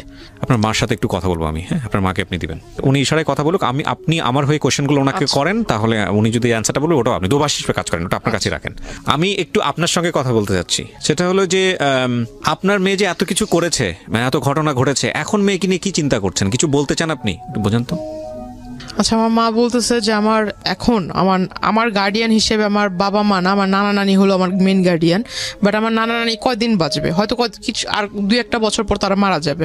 তো মারা যাওয়ার পর আমার গার্ডিয়ান হিসেবে কে থাকবে? কেউ থাকবে না। কিন্তু আমার বোনের গার্ডিয়ান দিক থেকে যদি আমি বলি, আমার মা বাবা কিন্তু আমার বোনের গার্ডিয়ান না, এখন আমি হলাম ওর গার্ডিয়ান না, আমাকেই আমার মা বাবার ভূমিকাটা পালন করতে হবে। বাবা থাকতেও নাই, মূল কথা যে বাবা থাকতেও নাই আসলে। হ্যাঁ, তো এখন আমার ওই বোনটার ক্ষেত্রে মানে আমাকেই অভিভাবক হিসেবে থাকতে হবে। তো এখন আমি তো হলাম একা। আমার যদি মানে এখন বিয়ে হয়ে যায়, আমার মা মানে যেটা বেশি ভাবতেছে, যদি আমার বিয়ে না হয় তাহলে আমি আমার মাকেই বা দেখবো কিভাবে, বোনকে দেখবো কিভাবে, কারণ বোনের প্রতি আমার বাবার একটা আকর্ষণ যেটা আপনার মা ভাবছে, এটা আপনার মা ভাবছে আমার বোন। আচ্ছা, আমার হয়ে এই প্রশ্নটা একটু তাকে করেন, সেটা হলো যে আপনার মার কি এটা ভাবা উচিত না, মানে যে বিয়ের আগে অন্তত লেখাপড়া করে আপনাকে একটা আপনার আয় রোজগারের নিজের পায়ে দাঁড়ানোর ব্যবস্থাটা করা উচিত? জিজ্ঞেস করেন ওনাকে। আচ্ছা, উনি মূলত চিন্তা করতেছে আমার সেফটির কথা, আর আমার সাথে জড়িয়ে আছে আমার মা এবং আমার বোন। তো উনি ভাবছে যদি আমাকে মানে আমার যদি এখন বিয়ে হয়, বিয়ের পাশাপাশি আমি লেখাপড়া করব, আর আমার লেখাপড়া মানে আমি যখন লেখাপড়া করবো আর আমার যদি বিয়ে হয়, তাহলে আমার হাজবেন্ড আমার মাকে এবং আমার মার ছেলে হিসেবে ছেলে হয়ে আমার মাকেও দেখবে, আমার বোনকে ভাই হয়ে দেখবে। এটা ওনার ওপিনিয়ন, আমি রেসপেক্ট করি, যে কোনো ওপিনিয়নই হোক না কেন। এটা সফল বাবা মায়েরই একটা বড় চিন্তা তার মেয়েকে নিয়ে। আপনার যে অতীতটা মানে দগদগে ঘা, সেটা আপনাকে সারাটা জীবন সাফার করাবে। এটা আপনাকে মেনে নিয়েই সামনে চলতে হবে, বিকজ আমরা চাইলে রাতারাতি সমাজটা চেঞ্জ করে ফেলতে পারি না। আমাদের সমাজের কিছু কিছু সমস্যা আছে, সেগুলো পরিবর্তন হয়তো বা হবে, কিন্তু এটা আপনাকে মেনেই সামনে আগাতে হবে। এখানে আমার কোশ্চেন, সমাজের লোক কি এটা বোঝে না যে আজকে অন্যের মেয়ের সাথে এটা হয়েছে, কালকে তো আমার মেয়ের সাথে এটা ঘটতে পারে, তো আমি এগুলো কেন বলবো? ডেফিনেটলি সবার বোঝা উচিত, কিন্তু এটা আপনাকে মাথায় রাখতে হবে যে সমাজের আসলে খুব বেশি দায় এখানে নাই। আপনাকে নিয়ে কে কি চিন্তা করলো সেটা নিয়ে আপনি কি চিন্তা করছেন, সেখানে আপনার দায় আছে। হ্যাঁ, এখন সমাজের 100টা মানুষকে নিয়ে যদি আপনি চিন্তা করেন, আপনি তো স্বাভাবিক জীবনযাপন করতে পারবেন না। এই যে আমি রাস্তায় বের হয়েছি, কোন মানুষটা আমাকে কি মনে করছে, এই যে আজকে আমি গল্পটা বলে গেলাম, কালকে আমার দিকে কোন লোক কিভাবে তাকাবে, এত কিছু মনে করলে তো কোনোদিন জাস্টিস আসবে না। So you have to speak না। আপনি আজকে বললেন বলে কালকে আরেকটা মেয়ে এসে সাহস করে বলার সুযোগ পাবে, এবং যখন আপনারা বলা শুরু করবেন তখন এই কালপিটগুলো কিন্তু থামবে। রাইট? সো আপনাকে বলতে হবে, আপনার অধিকারের জন্য আপনাকে বলতে হবে। এবং আমি মনে করি আপনি আজকে বলেছেন, অসংখ্য মেয়ের মুখপত্র হয়ে বলেছেন, কারণ একটা মেয়ে আমাদের পরিবারে, আমাদের সমাজে, আমাদের বিভিন্ন জায়গা থেকে যে পরিমাণ নির্যাতনের শিকার হয়, এটা আসলে ভয়ঙ্কর, এবং সেই জায়গাটা থেকে আমাদের সবারই সাপোর্ট করা উচিত তাদেরকে। যেটা আমি অনুষ্ঠানের শুরুতেই বলেছিলাম প্রিয় শ্রোতা, যে আমরা যে ব্যক্তিটি আজকে জান্নাতের এই জীবনের জন্য দায়ী, যার কথাটি এখানে বারবার এসছে, তাকে আমরা ফোনে এখানে কানেক্ট করছি, এবং আপনাদেরকে শুরুতেই বলেছি যে তার নাম পরিচয় আমরা এখানে ফ্ল্যাশ করব না। এই অনুষ্ঠানের প্রেক্ষাপটে কেউ যদি স্বেচ্ছায় এসে অন্যান্য কোনো মিডিয়াতে এসে বলে যে আমি সেই ব্যক্তিটি, সেটার দায় অনুষ্ঠানের না, কিন্তু আমরা আমাদের অনুষ্ঠানের প্রেক্ষাপটে নাম পরিচয় ফ্ল্যাশ না করি তাকে কানেক্ট করছি।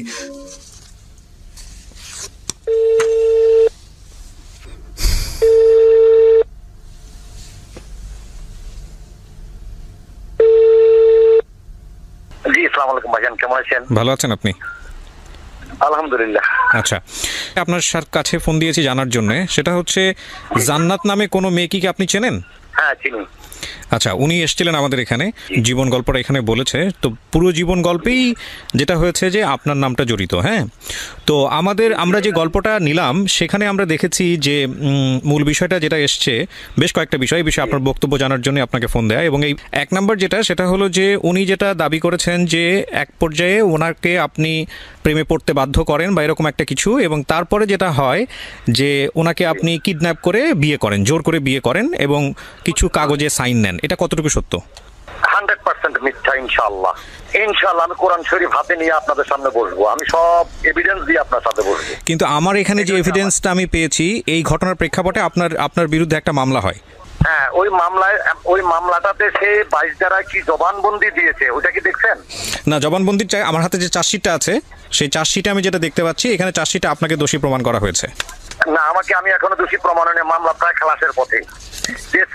সে তাকে যে অপহরণ করা হয়েছে, সে যে বলছে, এবং সে যে 22 ধারায় জবানবন্দি মাননীয় বিজ্ঞ আদালতে সম্মানিত ম্যাজিস্ট্রেট সাহেবের কাছে দিয়েছেন, ওই 22 ধারার কাগজটা তাকে দিতে বলেন, ওইখানে সেইটা প্রমাণ করে গেছে যে আমি তাকে কিডন্যাপ করি নাই। তারা তো শুধু তাদের কথাগুলোই বলছে, কিন্তু তারা মিথ্যা কথাগুলো বলছেন। তো যেই জিনিসগুলো আমার হাতে এসছে প্রমাণের জায়গা থেকে, একটা হচ্ছে কিছু তদন্ত রিপোর্ট। প্রথম যে মামলাটা হয়েছিল আপনার, উনি যে মামলাটা করেছিলেন সেই মামলায় আমি যেটা দেখতে পাচ্ছি যে চার্জশিটটা দেওয়া হয়েছে, সেই চার্জশিটে স্পষ্টভাবেই বলা হয়েছে যে আপনি ওনাকে কিডন্যাপ করেছেন। এবং এর পরবর্তী বক্তব্য আপনার যেটা, আপনি যেটা বলছেন যে 22 ধারা বা মামলা ডিসমিসের পথে আছে, এটা হচ্ছে আপনার বক্তব্য, তাই তো? হ্যাঁ, 22 ধারা সে বিজ্ঞ আদালতে যে জবানবন্দি দিয়েছে ওই ধারাতে বলছে আমি তাকে অপহরণ করি না, সে স্বইচ্ছায় আমার সাথে গিয়েছে। আচ্ছা, এটা হচ্ছে এই প্রেক্ষাপটে আপনার বক্তব্য, কিন্তু আপনি কোর্টকে রেফার করছেন। 1 2 নম্বর যেটা, সেটা হচ্ছে আপনার বিরুদ্ধে আরো একটি মামলা হয়।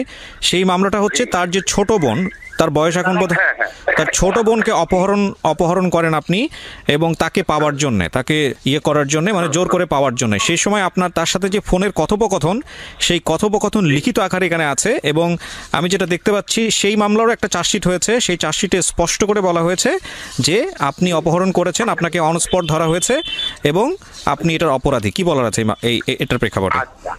এই প্রসঙ্গে তার মামা, তাদের স্থানীয় ইউনিয়ন পরিষদ চেয়ারম্যান একটা বৈঠক করে বিচার করে আমাদেরকে মীমাংসা করে দিয়েছেন। কেমন মীমাংসা করে দেওয়ার পরে তিনি 10 মাস 10 দিন পরে আবার আমার কাছে চলে আসতেন যে আমি সংসার করব।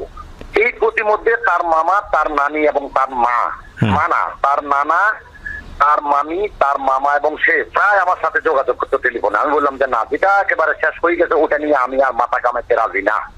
যেটাতে বিচার হয়েছে সম্মানিত চেয়ারম্যান সাহেব, মাননীয় চেয়ারম্যান সাহেব বৈঠক করে এটা মিনিমাইজ করে দিয়েছেন, ওটাতে আমি আর যেতে রাজি নই। তখন সে বললে যে তুমি যদি আমাকে না নাও আমি তো কলঙ্কিত হয়ে গেছি, আমার মা বাবা, আমার বাবা, আমি নানার বাড়িতে থাকি, আমার কোনো পরিচয় নাই। এখন আমার নানি আমাকে প্রথম যে মামলাটা, ওই মামলাটাও সে জেলে ছিল, ওই মামলায় সেও জেলে ছিল 16 দিন, আমি ছিলাম 21 দিন। আমারটা যখন তার এইজ প্রমাণ করে দিল আমার বউ বা আমার ছেলেমেয়েরা বা আমার লোকজনে, তখন মাননীয় আদালত আমাকে জামিন দিয়েছে। এজাহারে তার মামা তার ওই ছোট বোনকে নিয়ে আমার কাছে এসে বললেন যে তুমি একে রাখো, জান্নাতকে বা আমার মাকে ফোন দাও, জান্নাত চলে আসবে। মেয়ের জ্বালায় আমরা অস্থির, মেয়ে হয়ে গেছে, মেয়ে চরিত্রহীন। আমি বললাম যে না মামা, এটা কি বলেন, আমার পক্ষে এটা সম্ভব নয়। এজাহারে তার মামার নাম ছিল, কিন্তু চার্জশিটে তার মামার নাম বাদ দিয়ে সেখানে আমার নাম দিয়েছে। একজনও সাক্ষী দিতে আসে না, কোনো মামলায় কে সাক্ষী দিতে আসে। আচ্ছা, সবশেষে আমি আপনার নিশ্চয়ই আপনার বলার অনেক কিছু আছে, আমি আপনাকে বলার জায়গা থেকে, আমি এই জায়গাটা থেকে আমি মনে করি আপনার বলতে দেওয়া উচিত। কিন্তু আমি শেষমেশ যে প্রশ্নটা করতে চাই মানবিক জায়গা থেকে, আমি প্রথম যে ব্যাপারটা আমি আপনাকে পরিষ্কার করি, আমাদের অনুষ্ঠানের উদ্দেশ্য আপনি দোষী না জান্নাত দোষী সেই বিষয়টা প্রমাণ করা না। হ্যাঁ, আমাদের অনুষ্ঠানের উদ্দেশ্য হচ্ছে যে এই রকম একটা অসম প্রেম বা জান্নাত যে কথাগুলো বলেছে বা আপনি আপনার পক্ষ থেকে যে কথাগুলো বলেছেন, মূলত ক্ষতি দুইজনেরই হয়েছে, রাইট? আপনারও ক্ষতি হয়েছে, তারও ক্ষতি হয়েছে।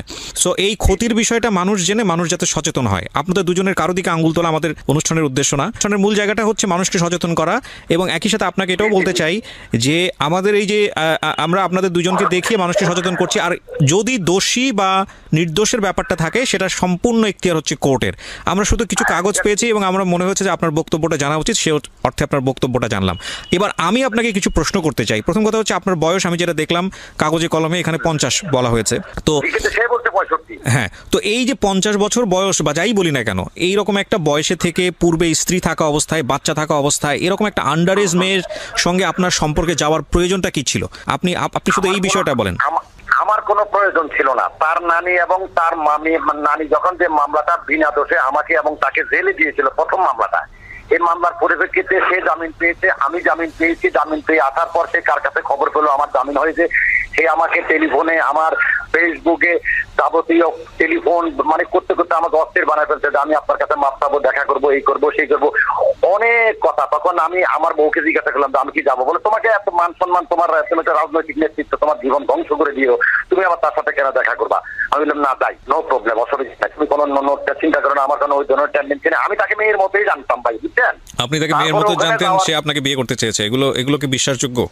মানে আপনি বলেন, আপনি যদি একটা রাজনীতি ব্যক্তিত্ব হয়ে থাকেন, মানে আমাকে কি বিয়ে ভাই, আমাকে যদি তার ভয়েস রেকর্ড গুলো আপনি শোনেন, আমার কাছে সব আছে তথ্য। ওরা কিন্তু ওদের গুলা দিয়েছে, আমি কিন্তু আমার গুলা এবং ওদের গুলা দুইটা আপনাকে প্রডিউস করবো। আমার লক্ষ লক্ষ টাকা নিয়েছে, তারা জেলও ছিল, তাদের বিরুদ্ধে আমি মামলা করছি, তাদেরকে আমি জেলও খাটাইছি। কিন্তু তার ভয়েস রেকর্ড গুলা, তার চ্যাটিং গুলা, তার ভিডিও সিডি গুলা যদি আপনি দেখেন, তাহলে আমি তাকে দোষী করি না, কিন্তু তার সম্পূর্ণ দোষ হচ্ছে তার নানি। ডেফিনেটলি। সো এই হচ্ছে জান্নাতের জীবন গল্প। আমি শেষ বেলায় এসে খুব ছোট্ট করে যে কথাটি বলতে চাই সেটা হলো যে জান্নাত কতটুকু ভুল করেছে, কিংবা যে ব্যক্তিটি, যিনি 50 ব্যক্তি জান্নাতের এই জীবনের জন্য দায়ী, যিনি নিজেকে এখনো জান্নাতের স্বামী বলে দাবি করলেন, তিনি কতটুকু ভুল করেছেন সেটা আমাদের আজকের এই অনুষ্ঠানে আঙ্গুল দিয়ে তাদের দুজনকে আঙ্গুল দেয়া বা আঙ্গুল দিয়ে দেখিয়ে দেওয়া আমাদের উদ্দেশ্য নয়। আমরা শুধু বলতে চাই যে জান্নাতের মতো ভুল যেন আপনি না করেন, কিংবা যে ব্যক্তিটি জান্নাতের এই জীবনের জন্য দায়ী বা আদৌ দায়ী কিনা সেটা কোর্ট প্রমাণ করবে, সেই রকম অবস্থায় যেন আপনি না যান, কারণ ক্ষতিটা আসলে দুজনেরই হয়েছে। তো সেই জায়গাটা থেকে সচেতন হওয়াটা খুবই জরুরি। অনেক ভালো থাকবেন। আজকের মতো শুভরাত্রি।